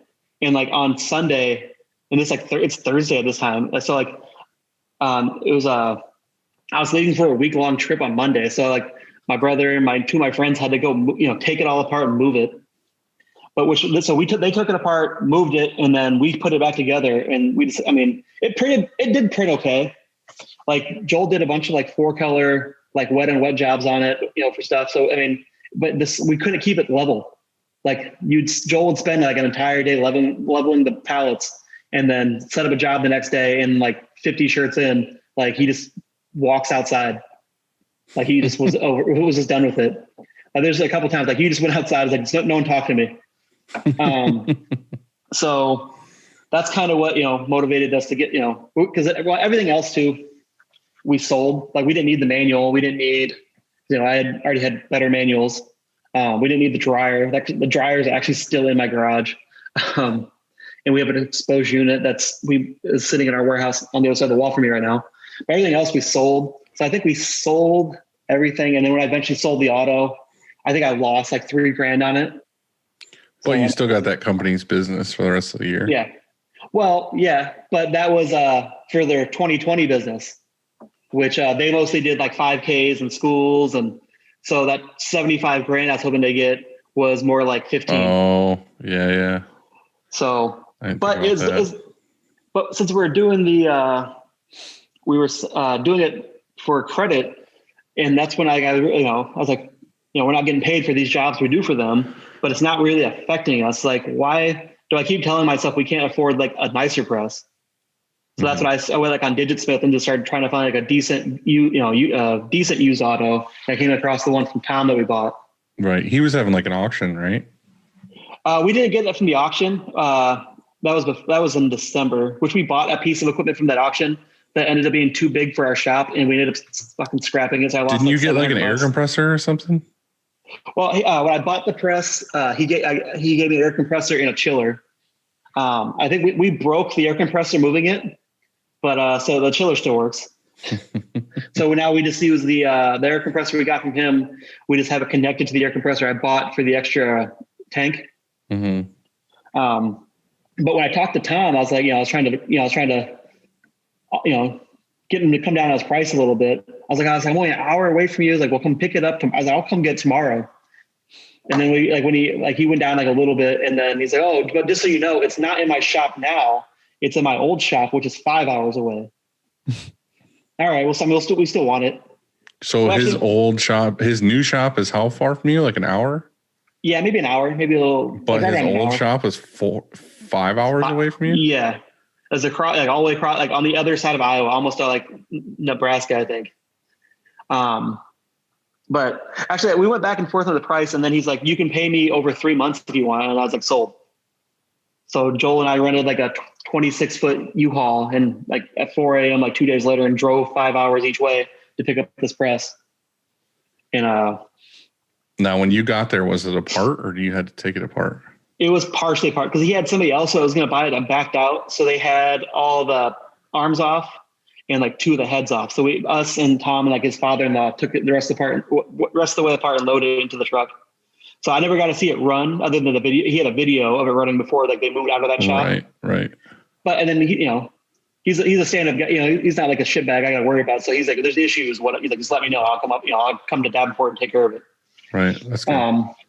So yeah, we bought it, drove it back. I drive a Honda Fit, like a tiny little hatchback, and I was driving this 26-foot like U-Haul, like in the pouring down rain for I think we're 10 hours. Like we literally, we only ate if we needed gas. So like literally it was like 10 hours each way, then plus taking it apart, like it was 12 hours. I was just talking about this story the other day. But when I left Georgia, I called my dad. And I was like, hey dad, I'm going to move home. And he was like, oh, that's awesome. Let me know if you need anything. And then I was like, well, actually, if I flew you down here, would you help me drive the truck back? Because my dad used to drive truck. Like that was his profession before. Like he used to drive big trucks or whatever. And he was like, yeah, I'll come down and help you or whatever. So he came down. We ended up getting this like massive, like, I don't remember what it was, like big U-Haul, but I also had a flatbed trailer I was towing behind it because I had my car. So like we put the car on the trailer and then filled the truck with whatever. But the day we came to get the truck, we had to drive like whatever it was, like a half hour or something to go pick up the truck. So we got the truck, drove it back to the apartment. As soon as we got out of the truck, looked at the tires on the back of the truck, and there were like cords showing. Oh shit. And we had to drive like 1,500 miles, like back to New York. And I was like, well, he's like, oh, this isn't going to work. So we took that truck back to the U-Haul place, got a new truck, came back. And then the very next day, there was like this massive snowstorm, like from basically Little out of Georgia, almost all the way back to New York. It was like tons and tons of snow. So we're getting in the truck and we're like, all right. And he goes to turn the wiper blades on. The wiper blades don't work. So it's like, oh my God. Like, and it's like super salty roads and like, you know, the windshields are getting shitty. So every truck stop we found, we stopped, got out and like wiped the windows down and cleaned the windows. And one of the times we didn't feel like stopping. And it was just like, we have to, and it was 1-lane highway most of the way too, because they couldn't keep up with the snow and they were only plowing one lane. So I took the window washer fluid and I filled like a big gulp, like a big cup or whatever. I filled it with window washer fluid and I was like, I'll get it on the windshield and, you know, we'll clean it up. So I roll the window down and we're doing like 50 or whatever. And I go to throw the cup out the window on that windshield. Not a single drop of it hit the windshield. It all came right back and hit me in the face. So I just like threw a whole cup like this and like the entirety of the cup of window washer fluid went all over my face. And I think that's the time I heard my dad laugh like the hardest I think I've ever heard him laugh. It was just seeing me coated in window washer fluid. Yeah, I feel like that plan was doomed from the beginning. It was a terrible idea. I regretted it immediately. But and renting a U-Haul is such a sketchy way because you rent it and then you get there like, oh, we don't have the truck you paid for. Mm-hmm. Here's a shit box over here. Take it or leave it. Yeah.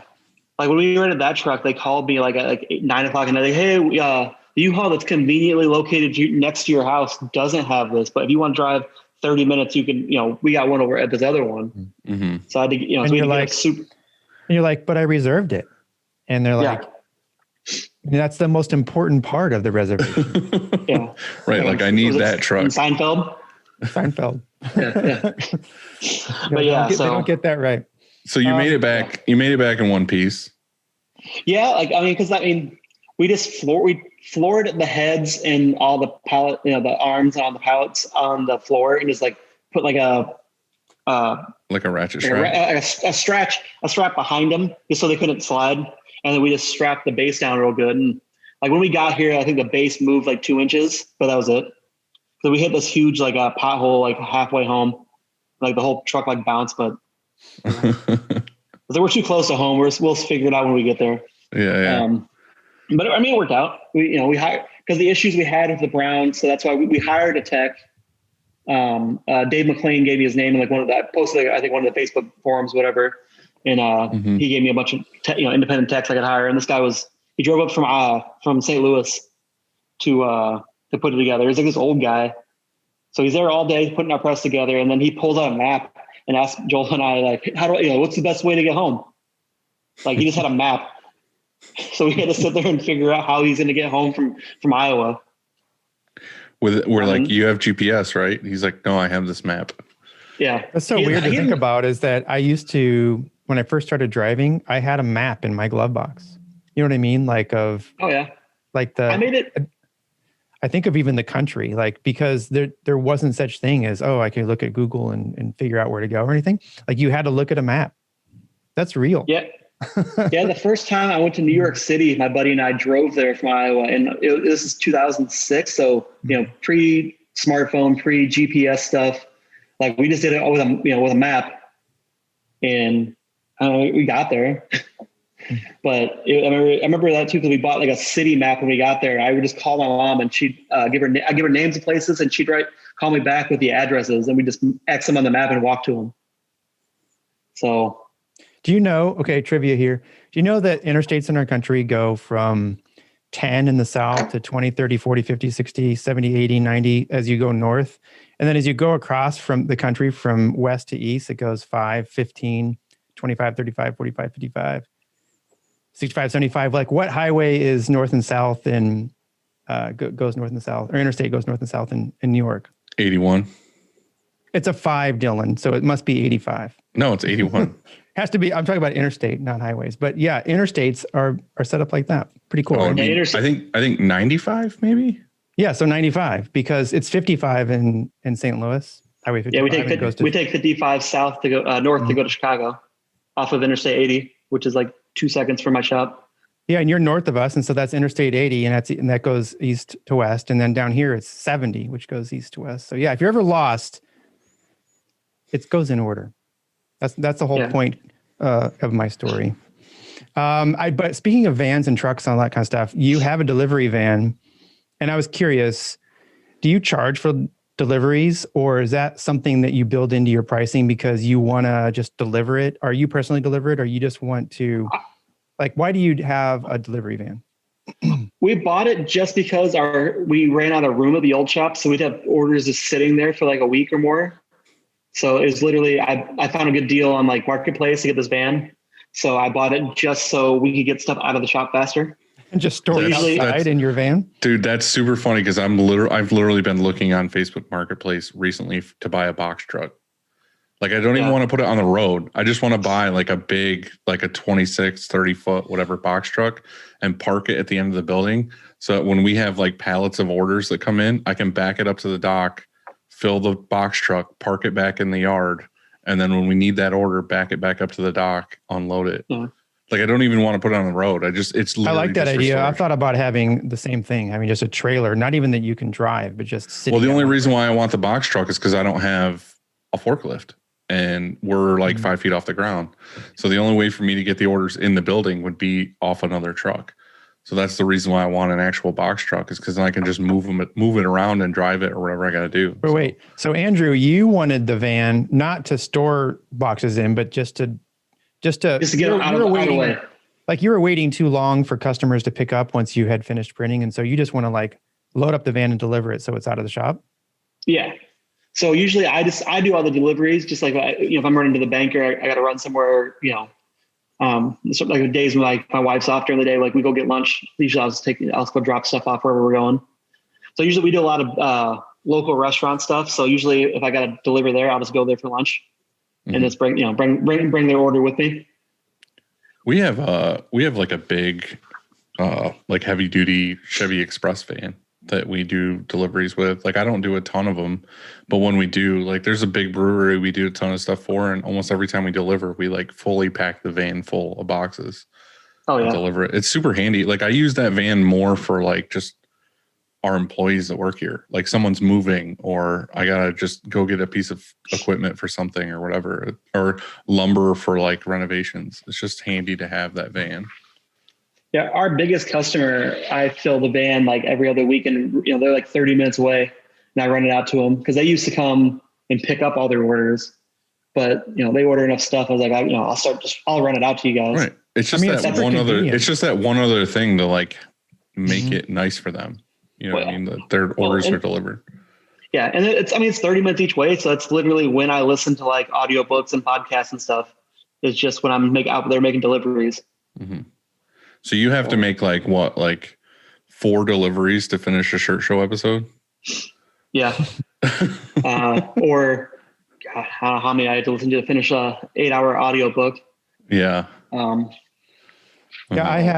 don't have a van, but we have a courier service, and we have negotiated rates. So there's a standard delivery time, which is 3 hours. And so we call an order, let's say we call a delivery in. The deal is they'll have it to the other location within 3 hours. And there's also rush service if we need it faster. And so I really love that. And I use it a lot when there's a customer that's maybe a regular customer. And I know that maybe they placed a larger order than usual, and they're going to show up in their sedan and it's just not going to fit. And we'll just comp it. We'll just like, look, we'll just deliver it for you. And we don't charge them for it. And they, like you said, Dylan, that's just one more reason to come here is because it's hassle-free. Like I placed my order with SureCon. Now I got to figure out how to get, which, in St. Louis is kind of spread out. And so you could drive 45 minutes or even an hour around town with traffic. And now all of a sudden we're just telling you that we're delivering it and it doesn't even cost, it's pretty awesome. And so otherwise maybe they go to a printer next time that's closer to them. You know what I mean? Now, do you not that's a good idea for sure, but I'm just saying, have you thought about like the cost of that versus just owning a van and making the deliveries? You're right. There's a good, I imagine I spend more. Like when I bought our van, like it's in great shape. There's like no rust on it, which was a big thing for me. And it had to be like in good shape. I paid like, I don't know, like 10 to 12 grand for the van, but like I own it. It's mine. Yeah. Okay. So what? So you got to insure the motherfucker. Right. You've got to, who drives it? Who do you pay to drive it? And when they wreck Usually it me. and they sue you and you're not incorporated, then you start making buttons again, I guess. Well, so it's I have me. a courier service. Yeah, but I don't want to, I do like the idea of going on deliveries, but I can't always do that. Like, and so I'll have I know. The courier makes total sense. I just wondered how much that costs. Like, oh, thank you. You Seems like actually an agree expensive with thing. I agree with you. an idea of mine. I prefaced this conversation with that's not a bad idea, but I thought you were kidding. And everybody did too. They heard you say that in there. Yeah, we don't have any type of courier service around our area. Like I literally talked to them. Really? Are you sure? Not that I'm aware of. Like when I was in Canada at Kellen Shop, like they have a bunch of them. So like, I feel like I would have one probably in my area, but it's like some guy named Bob and his like windowless 20-year-old Chevy Trailblazer that's all rusted out. Perfect. If you don't have a courier service in Davenport, Iowa, you need to start one tomorrow. My buddy and I have literally talked about it. Like he just bought a van because he's trying to start one where he picks up like motorcycles and like you straight in somewhere, he'll come get you. So, I mean, if it works, but when I was in Canada, like they have a bunch of them. Like he had 2 like deliveries, I think one day, like from people who were just bringing him stuff. Like I think he bought some shelves. They went and picked them up and brought them to him. Your courier service is awesome. It's like $30, $40 maybe. And they come and grab as many boxes as I have and they deliver them. And then it's like, we don't have to worry about it. You know what I mean? But you're right. I've thought about having our own van and all that kind of stuff, but yeah, I don't know. UPS is getting crazy expensive. Mm-hmm. Right. And it's per box. Like UPS, if you have 12 boxes, it's per box. If I have 12 boxes to courier, it doesn't matter. It's still $30. You know what I mean? Yeah, we had an order we got delayed on. It had to be in California last week. It cost me $200 to overnight it. And yeah, that's actually not that bad. Yeah. Overnight is super expensive. Like, I don't know, for me anyway, anytime we send something, it's like anything that's not like PA, New Jersey area is like, it's always, $300-400 or whatever overnight. Yeah.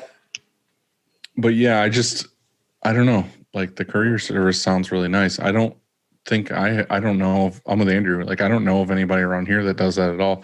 I also don't have any, like almost any delivery of food either. Like no Grubhub or just pizza places that deliver. Like anytime I want any food, I have to go get it. You guys sign up and start one. Yeah, just get in my work van and I'll just deliver food to anybody. Yeah, it's got your name on the van. You're out there advertising your business, delivering sandwiches. I remember Tom was trying to like do something nice for me at one point, Tom from M&R, and he like was like researching all around us trying to find someone to like deliver a pizza.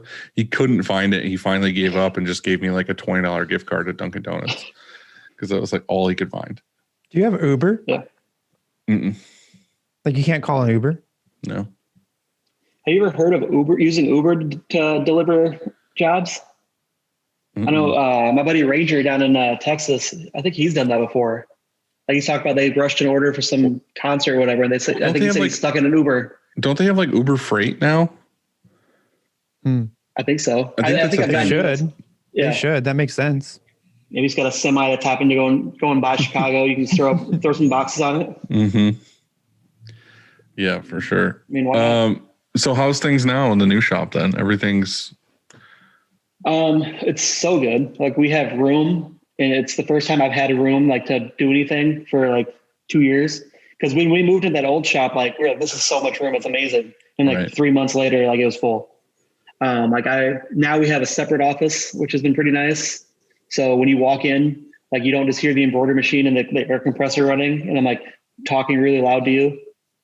Or I don't have to step outside to like answer the phone. I used to step outside to answer the phone and ring. Mm-hmm. or onto the inside loading dock. And yeah, and we actually have our own internet, which before the building we're in didn't have internet or phone lines ran to that side of the building. So our landlord's like, oh, just use our internet. So I had to buy like a range extender, and it was the worst. Like I got like 1 megabyte per second. Like, and now where we're at now, I tested it before to make sure our internet was working before I got on this, and it was like running at 200. Like I literally would use my phone as a hotspot to send Photoshop files, because otherwise it would sit there for like 6 hours. Yeah. What kind of markets are you into? Do you have like a niche market you're in, or are you just kind of anything in your area? We do a lot of brewery stuff. Our area has it's insane amount of breweries, and they keep popping up. And nice thing about breweries is they're kind of like printing. Like they talk to each other and share stuff. And then there was like, oh, who does your shirts? Right. So we do it. We've got a bunch of brewery, and then we do a bunch of. We have one of our customers does it's a hunting podcast. We do a whole lot of stuff for them, and then we do a bunch of car stuff, like for car part manufacturers that are like in our area, and like then they also they have other manufacturers like, hey, who does your stuff, and then we do stuff for them.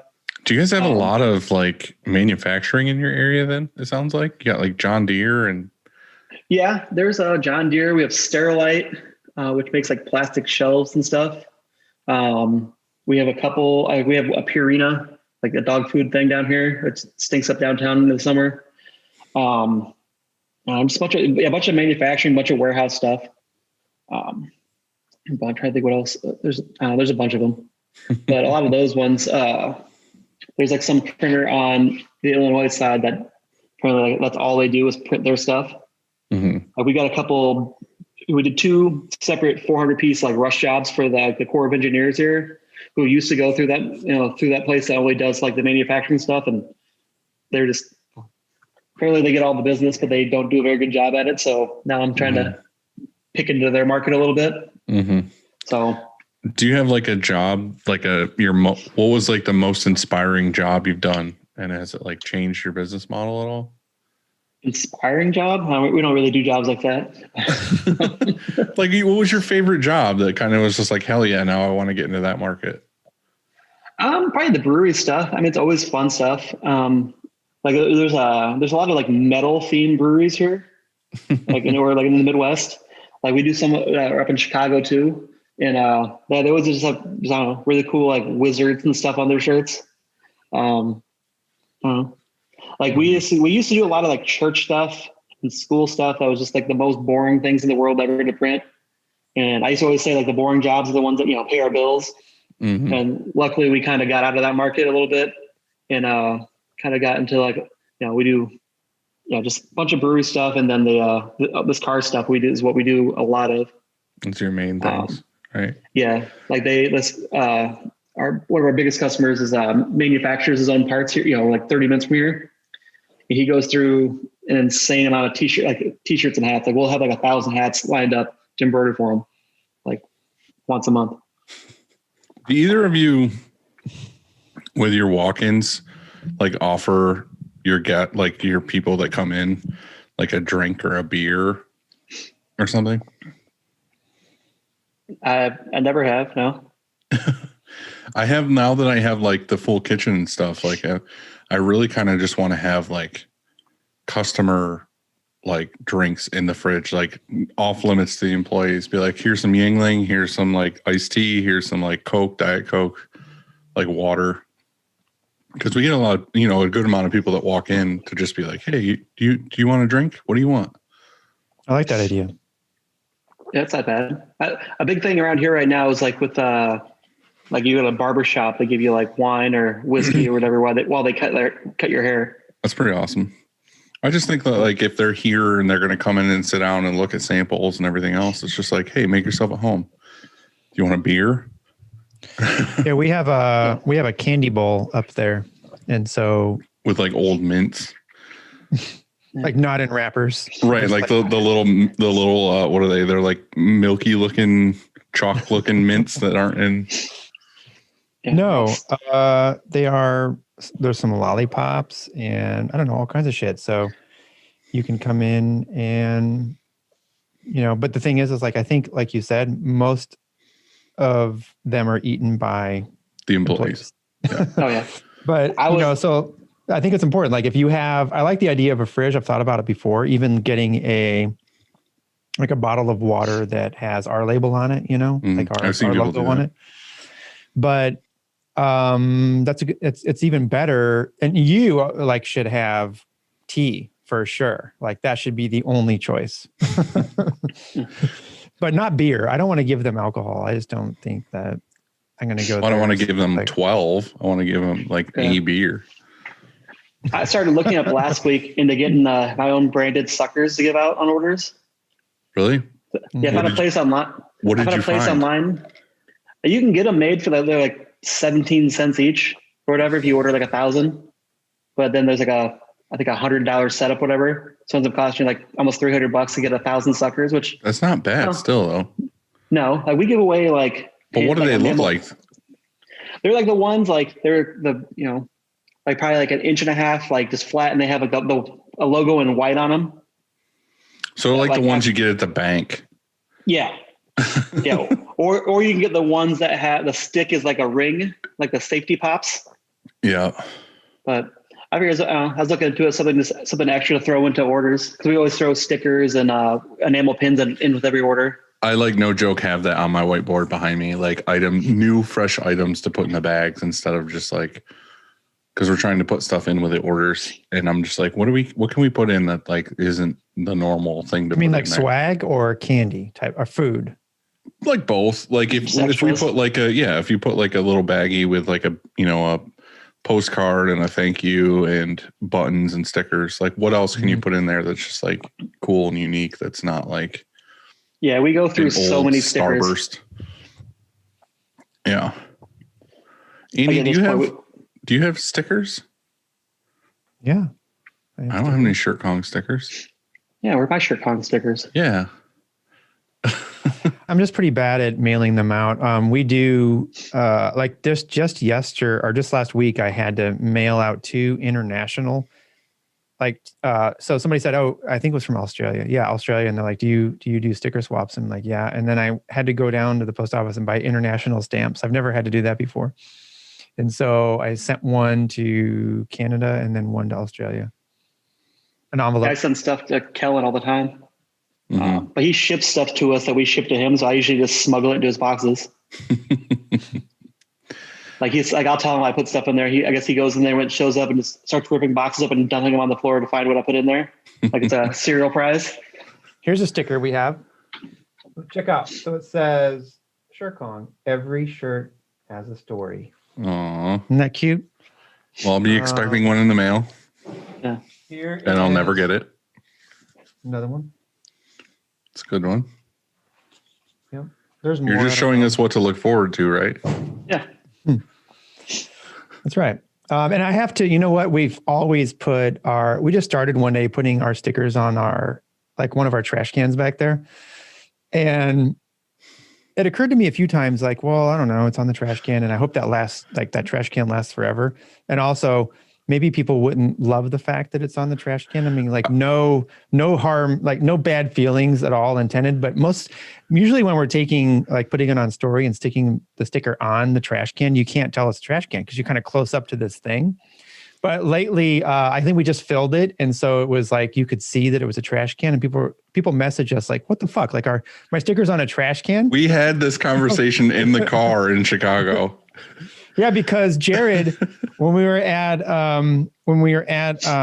Rockford Art Daily. Rockford, I think I bought. I had to buy stickers from him, and he was like, "I was like, you never sent me a sticker." He was like, "Well, I don't want it to go in a trash can." I was like, "Well, I told you in the car. I was like, yeah, like you're putting stickers on a trash can, and it's the trash." I was like, "That's." And I was like, it doesn't matter. It's still cool, like whatever. And you were like, oh shit, I never thought of that. I was like, well, we have, it's full and we're starting a new fancy sticker wall. Yeah. Well, I have like the main big door that goes from the offices to the shop. And now like almost both sides are completely covered. So mentioning it in the show now, we've put it on Instagram and stuff before, but if you want a shirt show sticker, upstate sticker, I'm always down for sticker swaps. So DM me, I'll send you send me a sticker, I'll return it and send you a sticker. And you'll put it on. I'll put it on the trash door. Can. Not the trash can. No, that's trash can. That's bad. It's bad for people. Yeah. Dang it. I wanted to talk about perks, the perks of working for Gnar City, or the perks for working at Upstate, perks for working at Shirkong, because hiring is a challenge, as everybody knows. And so what are you going to do about that? And I think that the way we advertise for Help Wanted needed to change, because in the past, I've always put out like what we're looking for, so we're looking for a motivated horseshit thing. And I think that maybe the better thing to do would be to put out like a perk. And so that's what we started with. And I listed a bunch out the other day, like, okay, what is what are some of the perks I think for working here? And then also I asked around, like, why do you like working here? And so, everybody was just like, there you go. Now this feels right. This feels better. Thank you, Dylan. You're welcome. But it's like, as you're looking through, and I don't know, something that I think that would stand out anyway is like, what can we do for you? Like, why would you want to come to work here at our company versus someplace else? And so, we have, like, one of the things was we have a lot of natural lighting. And so that's awesome. Like, I don't want to be in a shop where I don't know if it's light out or dark out or whatever. I like the idea of just being able to see out a window, no matter if it's like the tiniest of windows or not, or even a fake window, like just a TV screen that has the beach on it, because like for real, I'm here a lot. Like I'm here, and so is everybody else. And, we're here all day. And sometimes some of us are here more at the shop than they are here more at the shop than they are at home. And so natural light, there's a lot that can be said for it. And so that was the first post, or the first thing we put out there was like, hey, perk number, and we just made up a number, like perk number 18, lots of natural lighting, and so what are some, and have you thought about that? Like when you say, if you're going to put an ad out for help wanted or now hiring, and how to change it up, have you considered that at all? I have not. We have no natural light in our shop. You said you have none? No. Yeah, well, so don't put that as the perk. Perk number whatever at Gnar Dungeon. Dungeon. Hey, well, you might get the person that likes that. So maybe that is, like, hey, I really love the fact that. That's how our shop is. Our shop, there's tons of natural light in the summertime because all the doors are open. But in the winter, there's no windows out there. The only windows that are in the shop are the shipping receiving garage door has windows in it. Well, put a fucking window in there. That's not hard. We talked about this. Yeah. Our old shop had a big window next to the press. No, I have no windows. Well, you go to Home Depot, you buy a window, and then cut a hole in the wall. There you go, window.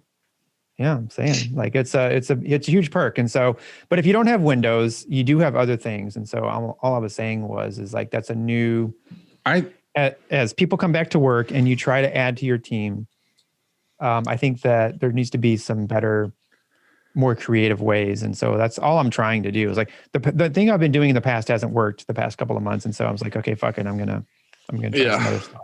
I have like a lot of things here, like a lot of things that are like perks for the people that work here.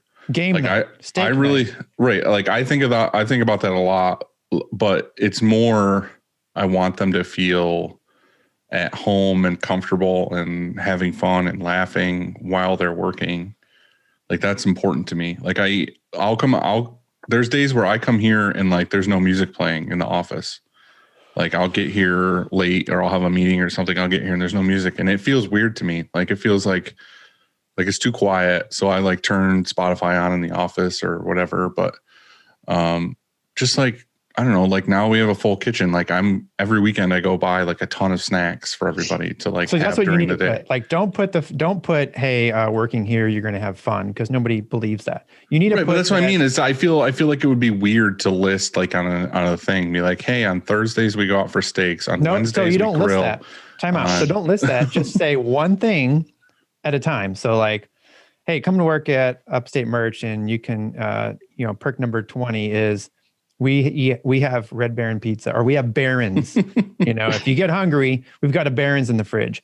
That is what you need to put. And then somebody's going to see that, and they're going to be like, well, that's cool. Like, I want to work there because they have Barons in the fridge. And so we started this, and I've lost a couple from the team over the past couple of weeks, and it really came as a surprise. Just, I'm trying to add people, so desperately trying to add people, I lost 2 people. And so I really took a hard look at, like, hey, wait a second, do we have enough perks? And so do I need to add something? It's been a while because, during COVID, all last year, I'm not going to add any perks. In fact, I really needed to subtract them. And so it's been a while, and I thought that I needed to add a few things around here. And so one of the things, it was actually Chad's idea, was to have Hump Day happy hour. And so it's not like a happy hour like alcohol, although you can. I know that's kind of like offering a guest a beer. But so all Hump Day happy hour is that on Wednesday morning, we put a drink order in, and Chad makes a drink run. And do you want a Mountain Dew? Cool. Do you want a Red Bull? You want a Monster? What do you want? Drinks on us on Wednesday. Yeah, why not? And so we do this Hump Day happy hour. That's just a perk. I know it's a small perk. I think the biggest thing, but it's something. The easiest thing any shop can do, and it makes the most sense. Like, you're thinking about it when you order it or whatever it costs. But the best thing you can do for your employees is to like liven up the mood and like give them like good music to listen to, or let them all pick, and like we'll take turns picking music and feeding them. Like, that's like one of the biggest things. Like, I don't like think about it either. I'm not like, oh, what can I do to like get my people to like me? Like, I'm just more like I just don't. Like, some days I'll just be in my office. I'm like, fuck, I could really go for ice cream right now. And I'll just ask Sarah, I'll be like, hey, do you want to make an ice cream run? And like, she'll just go to the ice cream store and get like everybody's order, get ice cream, bring it back. And then, like I said, Thursday started out, it just was like a manager meeting. It was like me and Chris. And now it's like an open invitation for anybody that works here. It's like, hey, do you want to go get steaks and come back to the shop and watch movies on Thursdays? So we do that. And then a lot of times in the summer, if it's a sunny Wednesday, we go out on the back deck and grill on Wednesdays. And it's like almost all those things involve food. It's just like, they're just like, fuck yeah, I get food or free food. And then, like I said, I have like the full snack bar now. So it's like, we just did that too. If it's like 2:00 and they're like, man, I'm hungry, and I'm kind of like, I don't feel like working because I'm hungry or whatever. It's like, oh, we'll just go get a snack. Like, any time of day. The most important question here about your snack bar is do you have Pop-Tarts? No, I don't have Pop-Tarts. We have real fruit strips, nutty bars, brownies, chips. Like, I get those big chip bags that have like variety chips in them. A ton of Planters peanuts. What else is over there? You mean you went to Costco or something? There's oatmeal cups.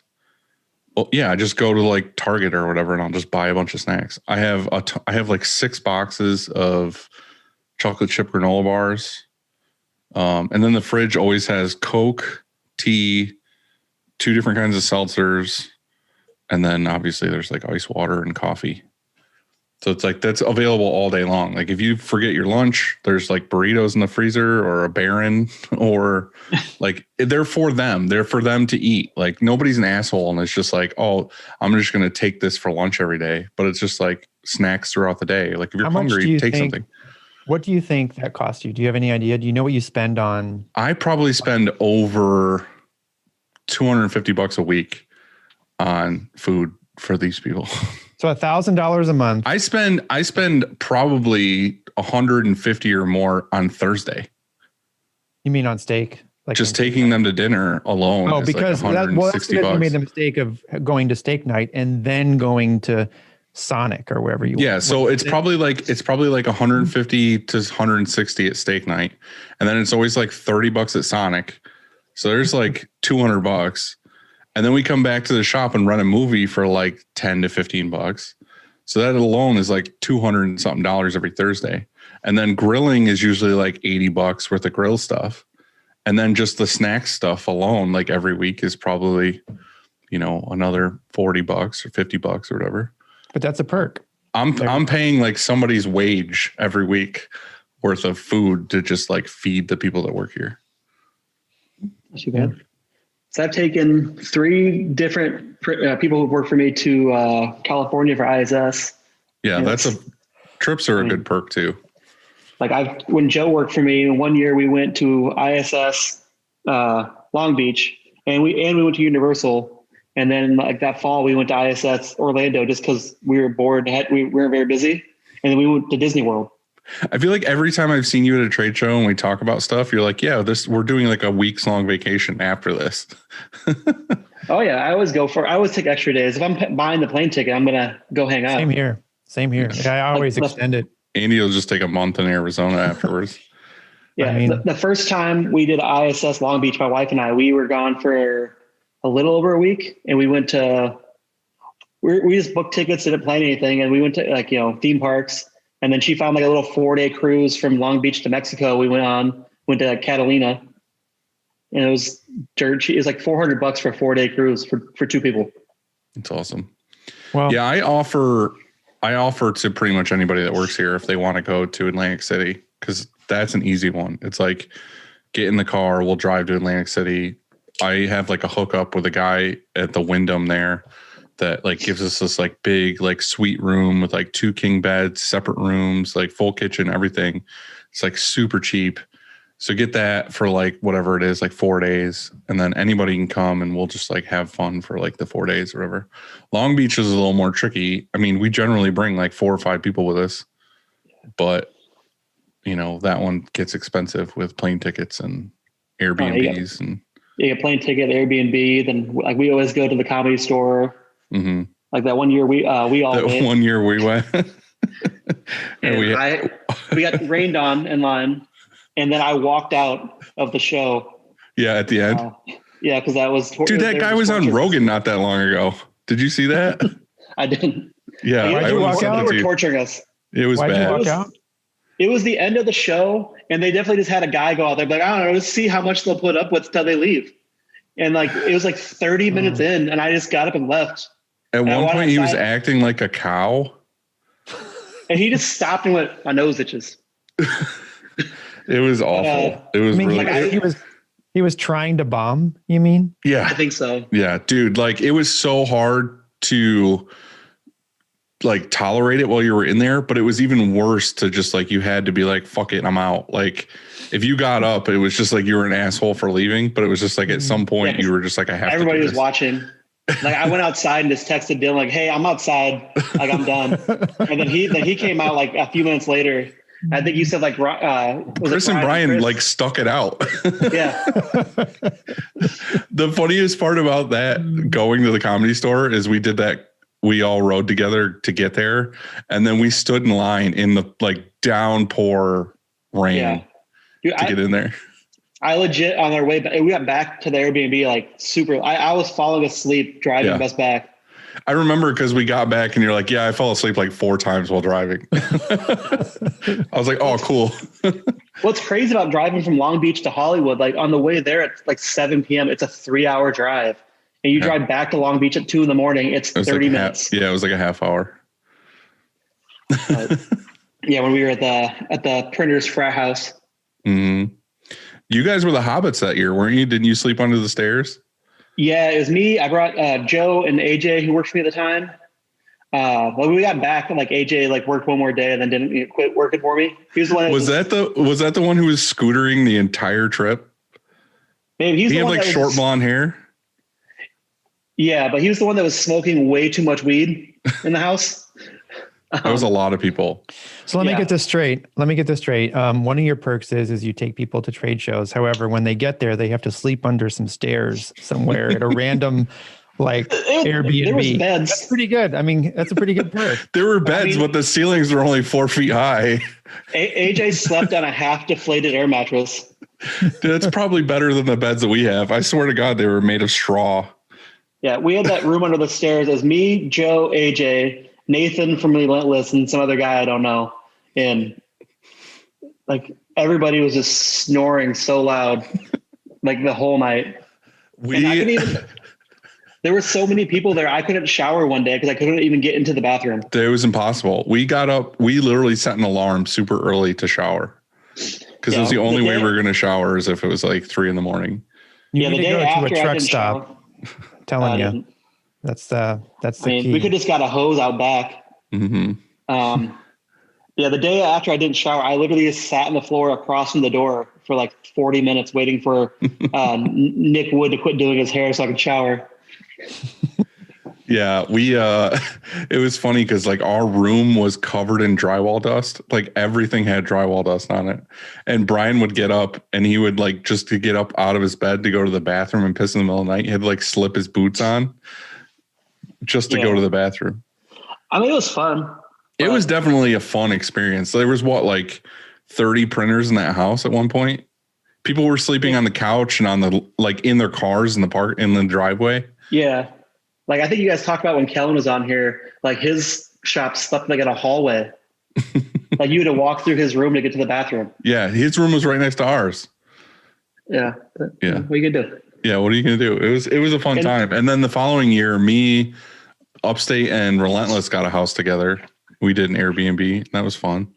Yeah. I got one last year. It was me, Joel, and then the black and white, all the black and white guys. And then Scott. We had an Airbnb around the corner from the trade show at the conference center, and like it was a 2-minute walk. Yeah, that's nice. No, we had to Uber every time. It was like, I don't know. This place was crazy nice, and it was just so convenient. Like I had a rental car. We parked it like on Thursday and didn't get in it again till like Sunday night. Yeah. No, that to me is like one of the best parts about going to Long Beach is just kind of like Uber is so easy. There's like a million of them. Yeah. It's like one's always there within like minutes, and then it's just like it's cheap and easy. Or you get those scooters and just, ride around. Mm-hmm. So did you get any listener questions, Andy? I got some. And I'm going to do one and then you're going to do one? Yeah, sure. Okay. I have mine pulled up. You want to go first? Yeah, go ahead. All right. Today's listener question is from Tease to Please. It's a great name. Mm-hmm. Tease, T-E-Z, and then the number 2, and then Please, P-L-E-E-Z. And they ask, what squeegee durometers do you use on your autos? 70, 90, 70 for like everything. Everything. No matter, really? I don't know. Like I said, we just kind of wing it. It works, so we just keep using it.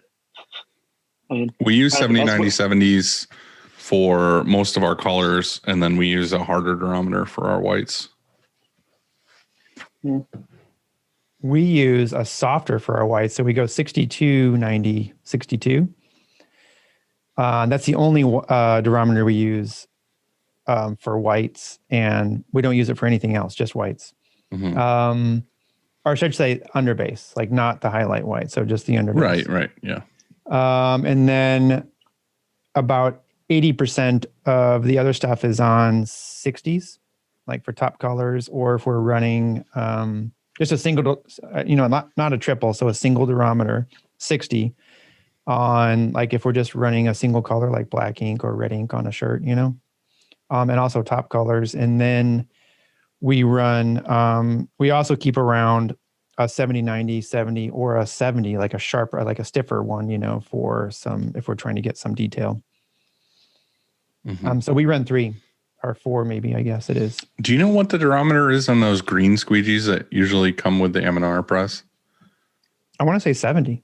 I was going to say, I think that's what they are. Yeah. I wish there was like a universal color always, so if you had a yellow squeegee, I know it's always 60. And then it'd be so much handier. Yeah. Some companies are just like I've gotten squeegees from Ryonet, like the 70, 90, 70s I've gotten from them before, and it's just bright green.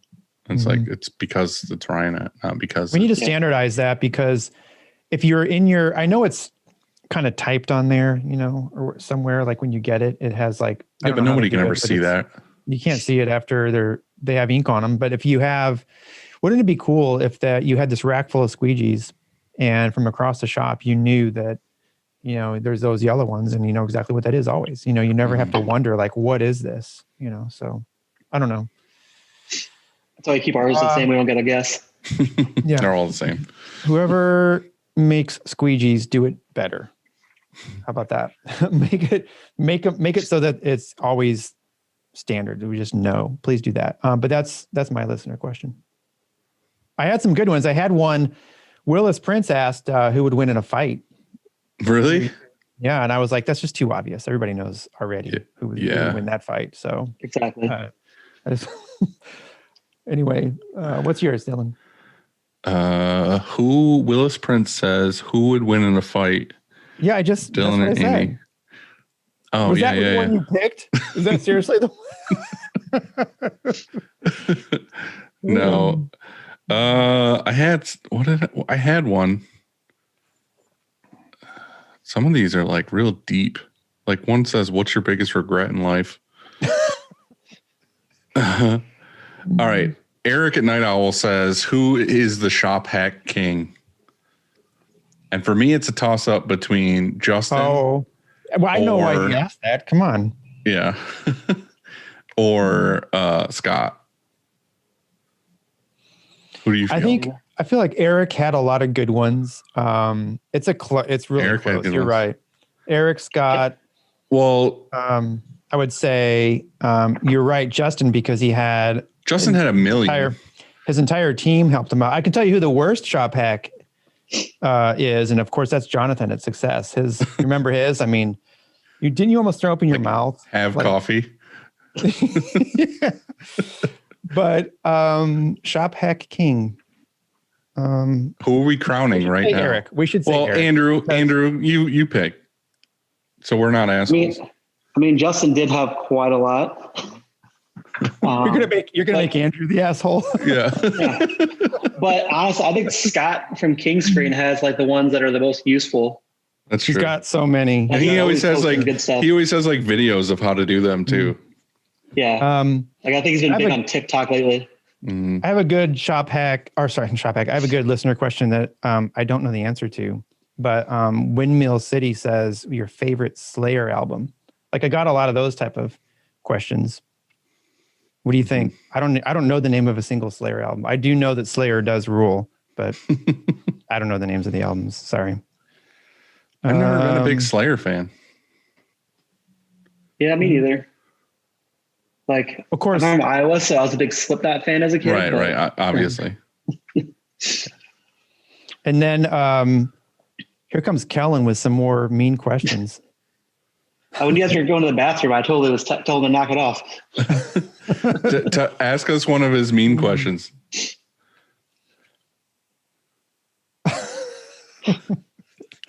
Why is Kellen the cooler redheaded shop owner?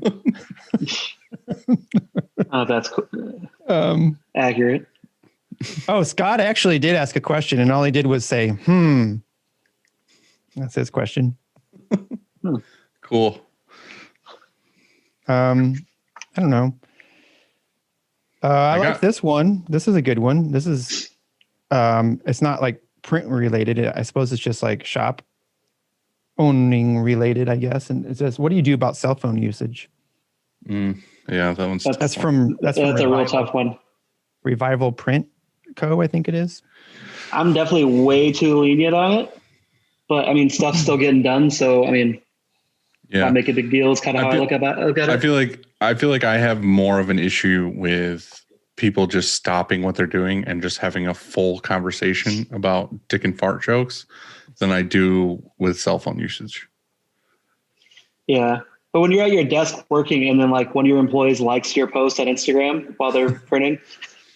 Randy's never on his phone while printing unless it's like a revolver job or something. Yeah. I feel like most people aren't on their phone unless they're at like doing sales stuff, but usually it's kind of, I'm the guiltiest. So like, I can't talk about it much. Like my phone should be sewn in my arm. I feel like that's how much I'm on it. So I'm the last person that can like yell at people for being on their phone. So I don't Yeah, know. I'm the same way. I can't argue with that too much. Yeah, I when think they come you're into my right. office and I'm on Facebook looking at memes. So Right. I think, Dylan, you're right. I would say that more time is wasted In conversation. people having conversations, stopping what they're doing, having conversations, than it is on their phone. I don't have a problem with people looking at their phone. I know that we don't have a policy. I used to have that everybody had to sign. Like I had a form, and you were only allowed something like 5 texts a day because it was just getting it was so abusive. Like people were just constantly on their phone. This was like years and years and years ago. And it was so hard to enforce. And so I was just like, well, forget it. I never really did enforce it. I was just like, oh, he cares how much we text. We shouldn't text that much. I feel like if it was a real problem, like if somebody was on their phone all day, like there was a guy who used to work here. I won't name names, but he would run the press and he would literally stop, and like his girlfriend would text and he would stop the press and stand there and like text for like 10 minutes and then turn the press back on. Well, 10 minutes is ridiculous. So right. But that's what I'm saying. That was the only time in the history of this company I've looked at it and been like, dude, get the fuck off your phone. Yeah, but I don't think that you need a policy. I think that's more of it's just that guy. It's that guy, and you just say, look, you're texting way too much, and you give him warning. You say you've got X amount of days to fix it, or you're out of here. I feel like it's just like such a thing of life now. I mean, everybody has their phone. They're doing like diet stuff or steps or looking at memes or contacting their mom or their wife or whatever. Yeah, right. It's like everything's on the phone now. So it's hard to be like, don't use it all day. What happens here is if somebody's texting too much, then somebody like their coworker is going to say, knock it off, because it begins to affect their job too. You're like, hey, like quit texting. We've got stuff to do. And so it usually doesn't end up in my office. I don't have to deal with it often. Every once in a while, somebody will come in here and say, so-and-so won't stay off their phone, and it's so rare though, because it's just not a problem here. I don't see it as a problem here. I don't see it as a problem here. So, all right. Questions for us. Your notebook. I didn't bring a notebook. One thing I can think of is where are you guys at when you were really adding like equipment? That's gonna feel like where I'm at right now. Like we're pricing out, we're pricing out a, either 810 or 1012 auto. We're pricing out a 6-head embroidery. Like, where were you guys at? Like when you got to that point, I guess. I feel like for me, it's always at a bottleneck where I'm just like I said, it's a stress point where I'm sitting at my desk, like trying to figure out how to get the jobs done. Like usually that's when I'm like, oh shit, like I need to plan for next season. Like it's when buying equipment, it's never like, oh, let me buy it now and it's going to help me next week, because it's not how it works. It's going to take like 3 months to get the press here, and then you're going to have to get it installed, and you're going to have to train on it and everything else. So I usually plan, like if something shitty happens this summer, like we're too busy this summer and I need something, usually by next summer I have something figured out or installed or whatever. Yeah. So it, hopefully won't happen again. But yeah, I mean, it's that, or it's just efficiency. Like I'll look at something, like if I go in the dark room and, I'm burning screens and I'm like, oh shit, this would be better if we had this exposure unit or this coder or whatever. And then I'll just get something to make it more efficient. I think that's one spot. Like you said, there's a spot where you either have to add an employee or a piece of equipment or both, because like you said, it's so busy. And the way I always kind of view it is it's been so busy for a certain amount of time, not like a surge for 2 weeks or 3 weeks or something. Right. Because you have to look at the overall. Yeah. You have to look at it like, wow, it's been too busy for 4 months, and it's not, it's real. Like we've actually maybe leveled up in our volume, and we've got to do something about it. And so, usually it's both. Usually when, like we kind of talked about earlier, you add a piece of equipment and it means you also have to add somebody to run it.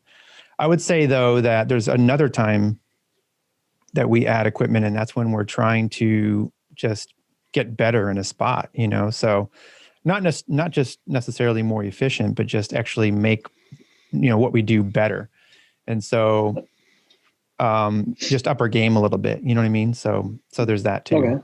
Like when we went from manual to auto, the reason why we bought an auto is because we were working every night till like 9, 10 o'clock. Yeah. Like work is normally 9 to 5, but every night of the week we were staying till 9, 10 o'clock to get the jobs out so that we were still on time. And I did the same thing when I had one auto and I was here from 9 till 9. Well, that's exactly what happened. We had one auto and then it was like, all right, we're doing the same thing again.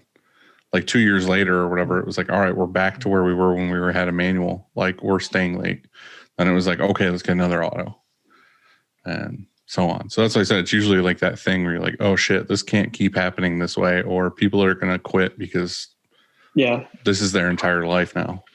Yeah. Well, before we got our auto, I would come in and print on, they'd print during the day, during the week, and I'd come in and on Saturday and Sunday, and print a couple jobs, and you can't keep that up. Right. Well, there's the other side of it too, is just like, if you're a small manual shop, like there's a buddy of mine in, near me that's what happened is like he bought our old auto and it was just because he does it by himself. Like he doesn't necessarily plan on doing it full time. Like he has another job in the day, but he does a lot of printing at night. And he was like, well, I'm working, like I leave my day job at 5 o'clock. I get to my shop, I'm printing till like midnight, and then I go home and I go to bed so that I can get up and go to my job again in the morning. He's like, I'm only seeing my kids like really on the weekends. He's like, I really want the auto so that I can do like a week's worth of work he was doing before in like 1 or 2 days. And then he has the rest of the week. He has that work-life balance. So for him, it was important to like speed up production. Also, I think we said this on maybe the last podcast or a couple episodes ago. I'm not sure when, but I see people going automation route even more. Like if you were on the fence before about automating, now that it's even harder to hire and find people, whether you're in screen printing or whatever industry you're in, people are going to automate. It's just time, because right now work is back. We have the work, but we don't have the ability to produce it all. And so we're kind of stuck. And so what do you do? And we're trying to offer more perks and say, hey, come work here. And it's, you're going to have lots of fun, and you can listen to music and eat Barons and have a hump day happy hour. And we have a free lunch Friday now. And like we used to do free lunch Friday. And then my accountant said, you can't do that anymore because, you can't deduct it. And so it's like you're paying them, and we're not able, the government isn't able to withhold and tax them on that like perk. But now, it's fully deductible. And so we're bringing it back, and on Fridays, it's lunches on us. And so whether that means barbecue or ringing and pizzas or whatever we're going to do. And so I just think that people are they're going to automate, and until the labor comes back, and who knows when that's going to be. Or well, here in Iowa, our governors ended the extra unemployment benefits. Yeah, they did that in Missouri, just not yet. So they announced it last week, but it doesn't happen until June 12th. Oh, yeah, I think ours be end of the month or beginning of next month. Knowing New York, it'll probably never happen. They'll extend it, if anything. Every business we print for is hiring like crazy right now. Dude, everybody. Yeah. I don't understand how they can justify it and be like, oh, like staying at home being like, oh, I'm not looking for jobs or whatever. It's like literally every business I know is hiring. It's like, how do you say that you can't find a job? And I don't even know if that's the case.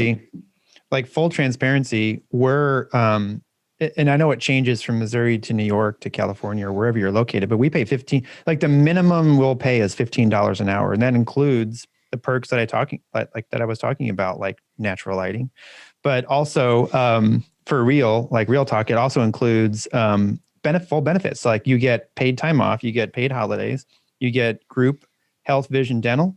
And I mean, and we're competing against like KFC on the corner here. They have a sign out front and it says $12 an hour, I think.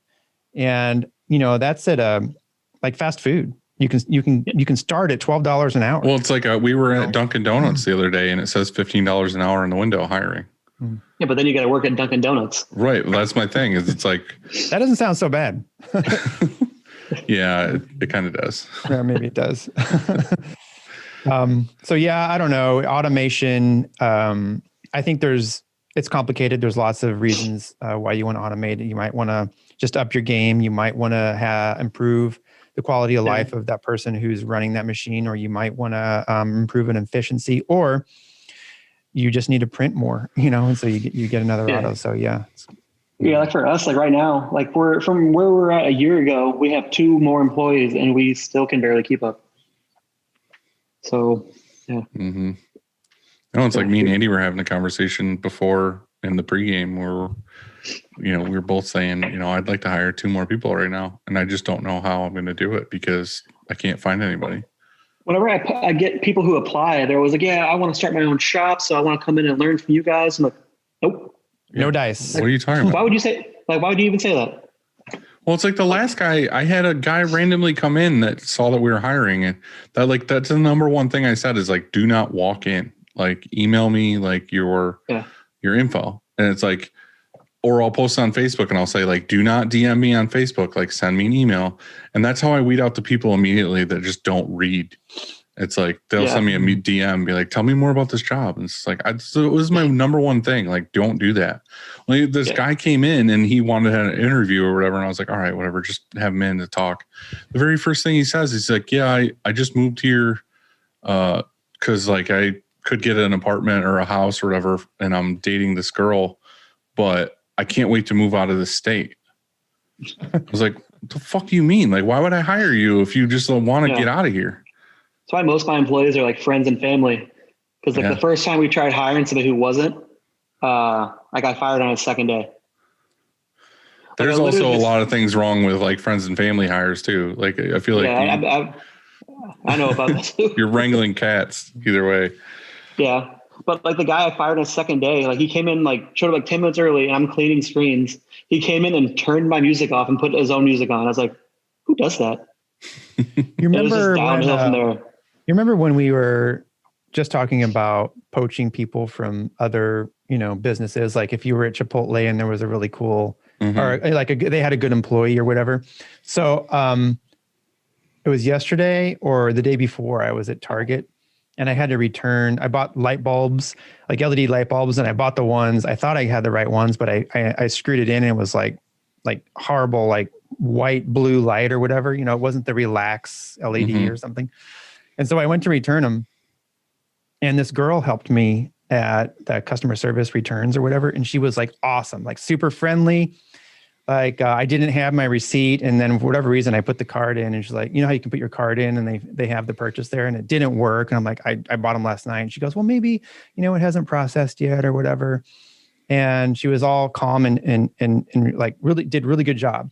And I was thinking to myself the whole time, like, should I offer her a job like right now? And she's going to think like, who the fuck are you? Like some creep as a Target, it's like, I give her my business card or something and it won't work. Just slide it across the table. I know.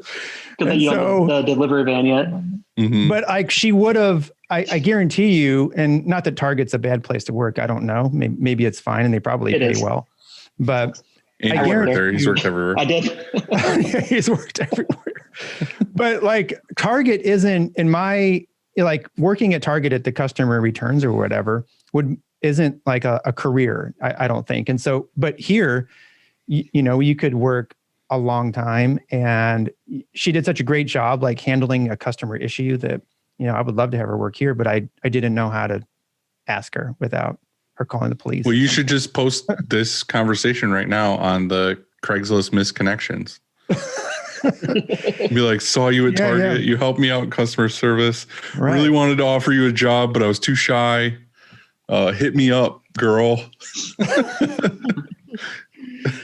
Yep. Lawsuit.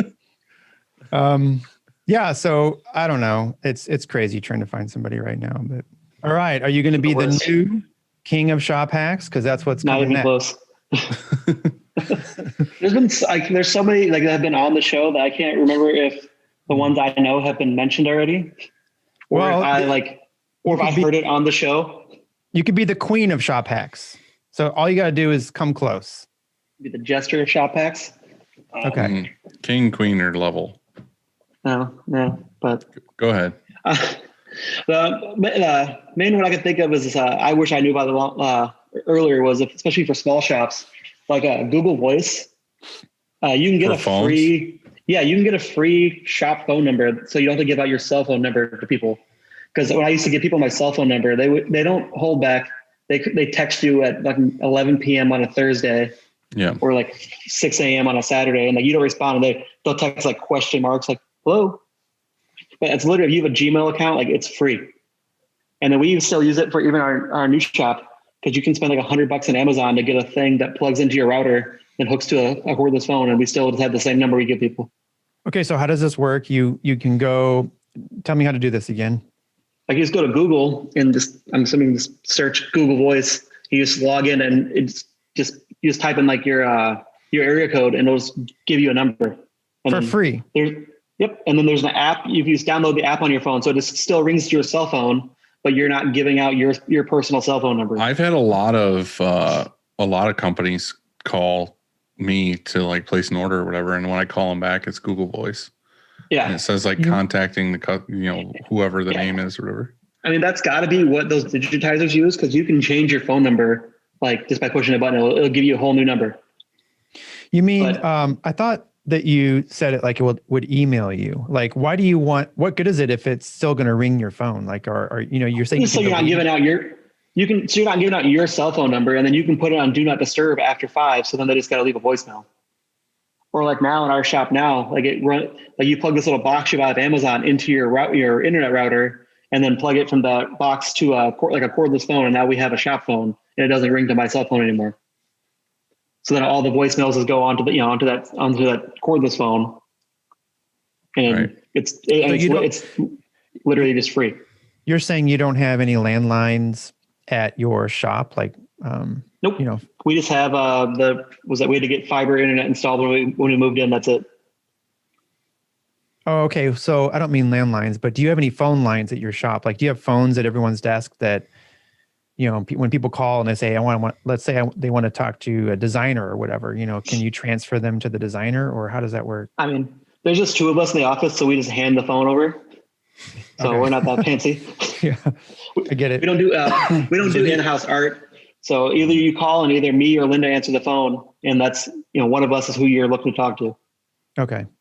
Makes sense. But we have like the thing we bought, there's 4 different like handsets that we just have throughout there's 2 in the office and 1 in the warehouse and 1 in the print shop. So no matter where you're at, you hear the phone ring, you just go grab one. Mm-hmm. Mm. Now with that one, is that still the Google Voice thing going to that phone, or is it something else? Nope, it's still the same Google Voice. The one that's been I got it like maybe 2 years ago. So I've had those numbers coming to my phone. But now that we have we can actually access our router, now it's the same number and everything. Right. Because we could have got a phone with our internet here, but we couldn't have kept our number. So we opted just to do this. Right. But I mean, it's just, especially for people who if you work in your garage or whatever, like just stop it. It makes you look a little more, seem a little more legitimate when people are calling you, and that they're calling the shop, not just call and talk to you. Phone. Right. Yeah. And I think you can text on there too on the app, which is also nice for people who want to who want to text you stuff. Mm-hmm. All right, you got any more? I have another one. I wish I have these drawers we buy them at Walmart, and I wish I knew the exact measurements. But if you use 13 by 19 films, they literally are the exact size of those films. So that's what we use for film storage. We just stack them up and just have A through C, D through F. And that's how we organize all of our films. If you look at them, that they're going to fit on, and they literally are the exact same. They're 13 by 19 on the inside. So they perfectly fit in there. Yeah, because I used to just throw them in a box, and then when you'd have to reprint, I had to go. I'd dig through like 300 films, and every single time it's on the bottom. Mm-hmm. Or it's not in there at all. Yeah, that too. Or you went past it, but at least you only got to go through like customers A through C at a time. Mm-hmm. It saved me a whole lot of time. Mm-hmm. Oh, that's pretty good too. You don't remember what the actual thing was called at Walmart? It was just in the I just know it's Sterilite. I mean, there was in the little, usually by the craft area, there's 3 drawers, and they're probably like 6 inches tall, and they're just the exact size to fit So the you just films. bought a bunch of them and stacked them up? Yeah, I think we have two or three stacks of them, like 2 or 3 high. And those films get pretty heavy, so we don't stack too high because we've had them Right. fall over before. But Right. I mean, it's better than putting them in just in a box or putting them wherever. And then at some point, I guess you have like a purge. You're just saying, okay, it's time to Oh yeah, toss them all. yeah. Yeah, I go through, like, if I'm looking for something you can't find it, that's what you start making when you're going through them all. You make a stack of ones that have like last year's date on them, or Oh, right. you don't right. need, I don't need to keep the film for the class of 2020 and stuff like, or whatever 2020 family reunion films, and then we use those films to tape. When we tape off, we're putting an image on both sides of the screen. You're bringing back old memories. I remember doing all I that know. stuff. And those I film know. When days. you start talking about film storage, I'm like, oh, I'm so glad I don't have to deal with that anymore. Yep, I remember all that stuff. That's definitely another thing I've been looking at prices of is CTS. Because Do it. Yep. Best For sure. ROI in the shop. Quick takes. You ready? Do you want to start or you want me to? I want you to. Oh, okay. Well, I want you to because I want the second question. oh, that's really what it was about. I got a new one. What's your go-to beverage? probably like Red Bull, like the sugar free. I drink way too much of it. I can't So- do Red Bull. We hired this girl on the spot. I was telling Dylan earlier that we hired somebody on the spot on Wednesday, and she started like that afternoon, kind of as a trial. And then she's been here. She came Thursday and Friday. She's been great. But at that, like when I hired her, so she went out and did some, like worked for a few hours, and then she came back in the office and we started doing some paperwork stuff. And then she started, I don't know how we got on it. I think we mentioned that it was, that we were doing that hump day happy hour. And she was like, oh, cool. I was like, you can get a Mountain Dew or whatever. You can get a Red Bull. And she goes, no, thanks. And she goes, Red Bull has bull semen in it. And I'm like, what? But she goes, yeah. And it's fact. And so That's why we drink it. there's this girl here that is in shipping and receiving, and she drinks like 3 Red Bulls a day or something. And so she came in the office and we're like, hey, there's bull semen. She had one in her hand or something, and there's bull semen in that. And she goes, oh, well, they're awesome or something. And so we looked it up and like we Googled it or something. And I think it's just a urban legend or a myth or something, because it has something in there that used to be taurine or whatever. Yeah. You know this? Yeah, I've heard that before. So I just drink 2 at a time. Want to get as much of a dose as you can get. Yeah. Next is We're gonna have to blur that out. Chad's gonna have to put blurry lines over Andrew when you do this. Yeah, we need to go to the next question. How much potato salad can you eat? That was not on here. I put it on here because I just realized I have a potato salad problem because we had a barbecue on Friday and they bought 2 giant tubs. Kyle ran to Walmart. Big mistake. And he brought back 2 giant tubs of potato salad. And I literally could eat all of it. I just love a it. quart? Yeah, oh, for sure. No problem. But I would feel like total hell. Like, I'm not saying that I could eat that and feel fine. I'm just saying it's so good. It's I forgot. I hadn't had potato salad in a long time because I think probably because I would eat it all. I think I can eat a lot in one sitting. Maybe like a potato's worth. I don't know how much that is. 1 potato's worth. Yeah. Yeah. Yeah. I don't I know. just ask for 1 potato's worth of potato salad. This is a great That makes question, sense. Andy. That makes sense. Next. Fuck off, Dylan. Did you want to do the real second question? Or do you want me What to is skip it? that? Which one was it? Salsa or queso? Oh, yeah. Oh, queso. Like a no like- doubter. He's like, yeah, Yeah. no, that's a dumb You question. get the queso and they put some ground beef in there. That's where Or it's at. chorizo. That's even better. Mhm. How much queso can you eat in one sitting? Oh, I'm just kidding. All these all right. questions are going to be how much of this can you eat? Best recent read or watch. Ooh, I got one of So those. You don't have to say, it used to be best recent read, and everybody's like, I don't read. So I got you an option here. So have you seen anything? Or maybe you do read. I don't know, man. He's in our book club. Yeah. Oh, fuck yeah. I mean, but that doesn't mean he reads the reading. books. Like Dylan's in the book club too. Okay. So we true. know, Yeah. we know. I've read all but one just because I couldn't read that. I couldn't listen to that one. The one from the Whole Foods one. Yeah.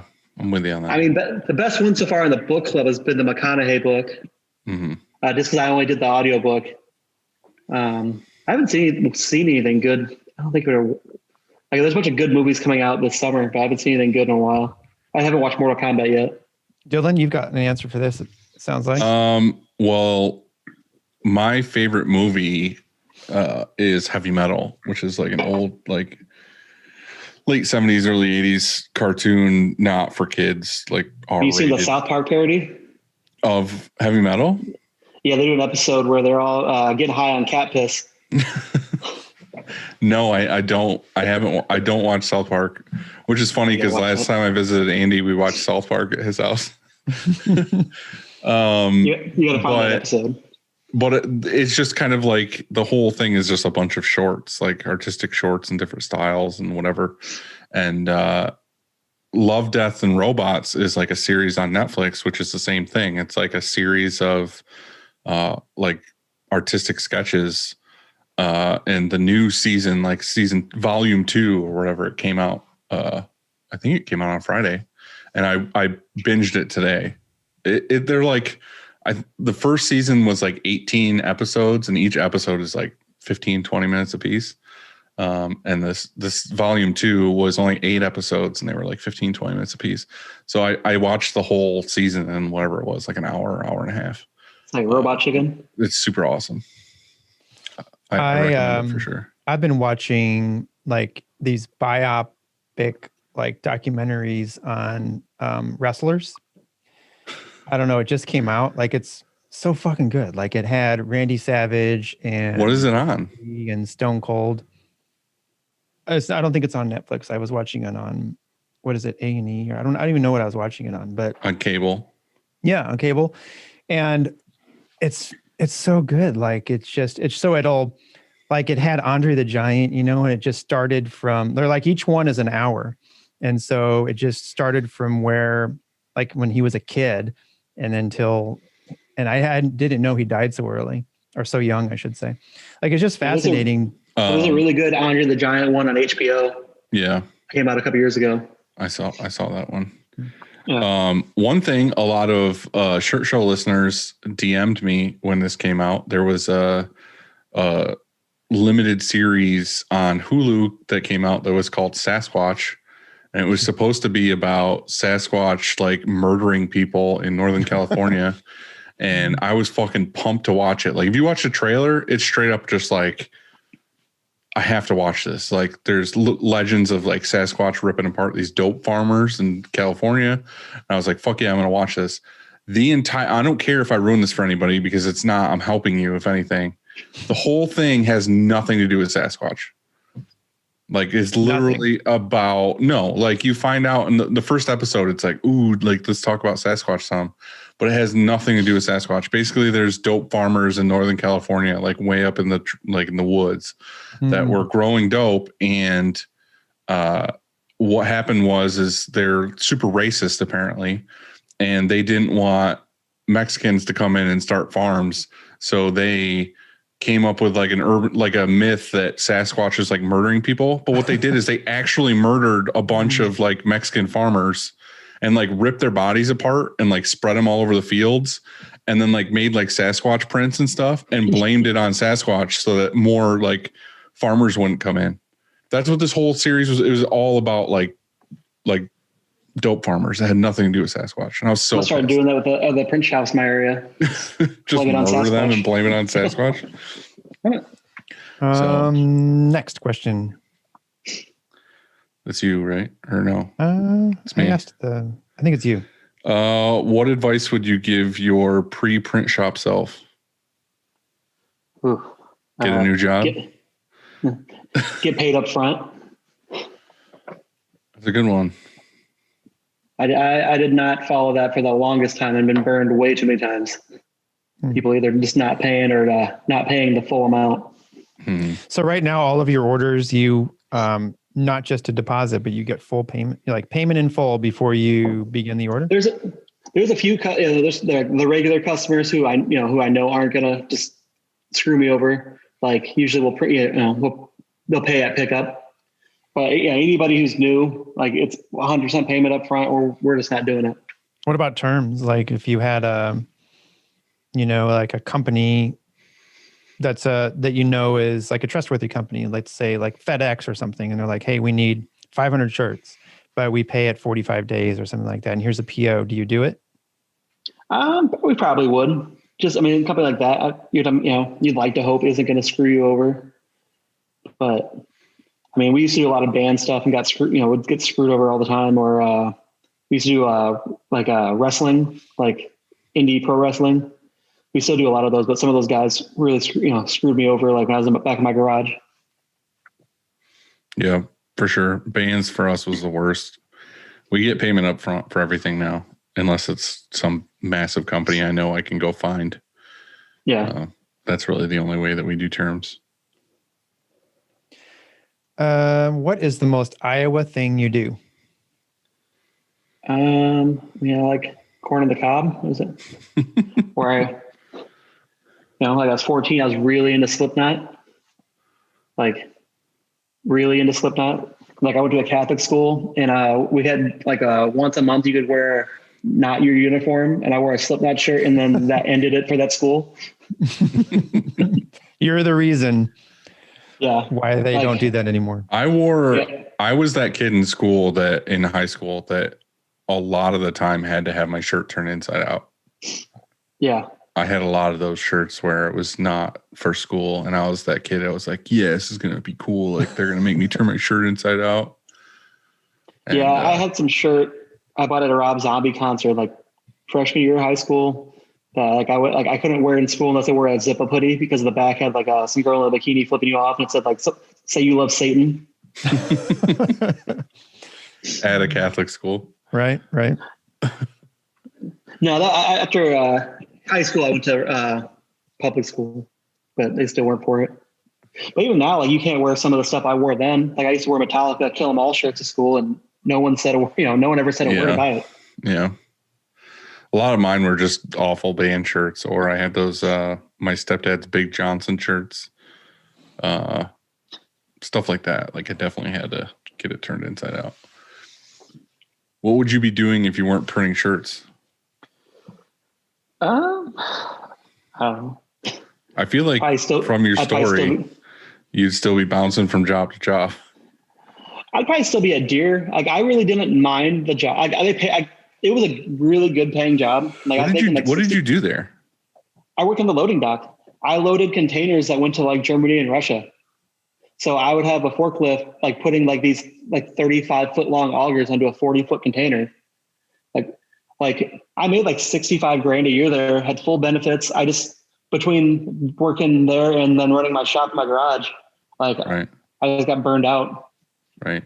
Like it was an easy job and I had, but it was mostly the people. Like I didn't mind the work. Like it was, you just wanted to take a chance on yourself. Yeah. Well, and then just the people. I mean, it was a union job, so I had a lot of lazy fucks that worked with me. So you always see those memes. Like if you're really good at your job, you also get to do someone else's job. That's how that place was. That'd be cool though. Like sounds like a good place to work. That'd be you're making cool shit, And so I don't know.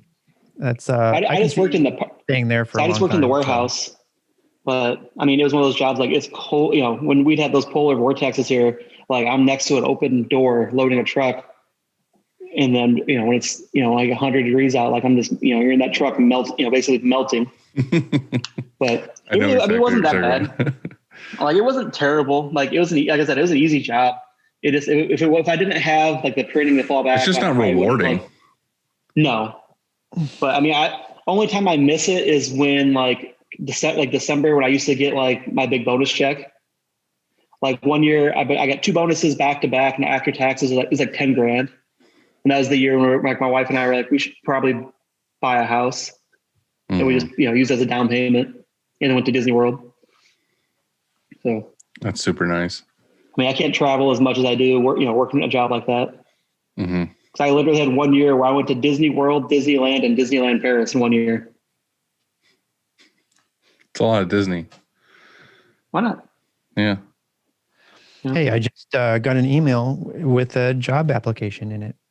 Just send it my way. I could use it. Is it Kellen again? Yeah, they're gonna have to commute to New York. That'll be cool. I mean, it may work. Yeah. Do you want me to do this question so you can do the last one? Good thinking. Mm-hmm. Good thinking. What's the best place for people to find you? Instagram. I mean, we don't really update the shop one very often. I was going to say that when I was looking earlier, like I always associate you with Gnar City Andrew. Yeah, I separated it like 2 years ago or whatever the first post, maybe 3 years ago, just because I had my son. So most of the photos were of like my baby, and then the other ones were printing. So I tried to separate it. And then we just never, we update the story every once in a while, but I'm always like, we're going to update, this more often, and then we just don't. Because we do a lot of contract, and then we do just a lot of reprints. I think it's lame if I'm constantly just posting the same print. Mm-hmm. Hey, this shirt we did 2 weeks ago, we're doing it again. So yeah, there's not a whole lot going on there. So that's just, mine. So you're really pumping this up right now for people to go check out Gnar City on Instagram. I mean, if you want to see pictures of my kids, go to Gnar City Andrew, I guess. Dude, I went to I do this with every guest. I go through and I try to get ideas of stuff I want to talk to you about. And I was like, I'll go to where did I find it? Oh, I was on your Instagram. Hold on, I gotta find it real quick. Okay, so you go to Gnar City Custom Printing on Instagram, and then go to your website. Your website is just a contact form. Yep. You go to the home and it just says welcome to Gnar City Clothing, and it says get your quote here, and that's the entire website. It works. No, I mean it makes sense. That's what people want. They want printing. I just thought it was funny. I went to it and I was like, oh, all right. We didn't even put for the longest time, I didn't put our phone number on stuff because I don't want to talk to anybody. Now that I have Linda to answer the phone, Brant Fuqua there. He didn't want to have it. He never wants to talk on the phone. Yeah, he's from Graphic Disorder, and I called him. Why did I call him? I called him the other day, and I didn't expect him to pick up. And when he picks up, I'm like, oh my gosh, sorry I'm bugging you. I know you don't like answering your phone. Got a question for you. But yeah, he's the same way. So you cannot contact him as a shop. You have to email, and then he gets back to you. I'm the one that you call, and then when it stops ringing, I text you, what's up? Obviously you have your phone in your hand. You just texted me. Yeah. But now that I have someone who else answers the phone for me, now we have it back. We have our business cards again. Because prefer not to. Yeah. I don't like talking on the phone either, but I mean to a random customer, to friends of mine, I'll talk on the phone. But all of our business is word of mouth or repeat business. So we don't really we've been talking about taking the sign off our door just so people quit coming in here and bugging me. Mm-hmm. Just so we can catch up on the stuff we already have going on. It's not a terrible idea as long as it works for you. Yeah. So, all right, Andrew, what is for dinner? Steak. I think we're going to go to this Brazilian steakhouse, which is, have you been to one? They bring the food out on a sword. Mm-hmm. They cut chunks off on your plate, and they don't let you leave until you've eaten a half of a cow. I can't remember what it was called. There was one in Atlanta that we went to a couple times. I feel like is it Fogo de Chao or something like that? This one's called RC Steakhouse, and we're there one time. My wife was like, "What's the RC stand for?" to our waiter, and he's like, "I'm Ray, and that's my brother Charlie." So it's just their steakhouse. There was one here, and there is one here. It's 10 minutes from here, and when you go there, you have 2 flags on your table, and one of them is a green light, bring more meat. Yep. Yeah, and then once you're start to get a little full, you put up the pause or whatever, like, just hold on. Don't give us any, you know? And so, yeah, it's that kind of place. Yeah. Because we're going on, it was her birthday last weekend, but with Mother's Day and all that stuff, like we didn't get to do just like the dinner, just the two of us for her birthday. And so the kids are having sleepovers tonight. So. Hell yeah. Sounds awesome. Well, I'm glad you got to hang out with us, and now you get to go have steaks. Hopefully this was a perk as well for your weekend. Oh yeah. I mean, I was looking forward to it. I finally had a reason to set up the shelf behind my desk just so it wasn't just a wall. Yeah. Hey, another guy that's not in front of a press. This is good. Oh, I thought I'm a big hoarder. So I still have my silver press. So I talked about like digging it out of the back of my shed to sit in front of. Setting it up behind you. Yeah, but then my wife would never let me put it back in the shed, so it'd just be sitting in the shop forever. So it wasn't worth it. I still have almost every piece of equipment I bought, and that's it broke. Other than the stuff for the brown equipment. Just get rid of it. And we still like that flat. Like I bought that silver press in 2009. Like we still have the flash that came with it in the shop. The green one? It wasn't green then. It was just a 16 by 6. It was just black with no. Just the black one? Yeah. Yeah, I think their original one was black, and then they started rebranding stuff and made it green. Yeah, I think it was before everything was green. I mean, this kit was only like $1,000. Mm-hmm. I got the press, inks, screens, and the flash. Mm-hmm. Well, dude, go enjoy your talking steak. to you. If you ever need to come and check out our sportsmen, come on down, and I'll see you in book club, I guess, in a couple of weeks. Yeah, I think I probably will take you up on that. Come checking out your sportsman, actually. Yeah, come on down. Joel and I will just come down one morning. It's only about 4 hours away. I was gonna say that's not too bad.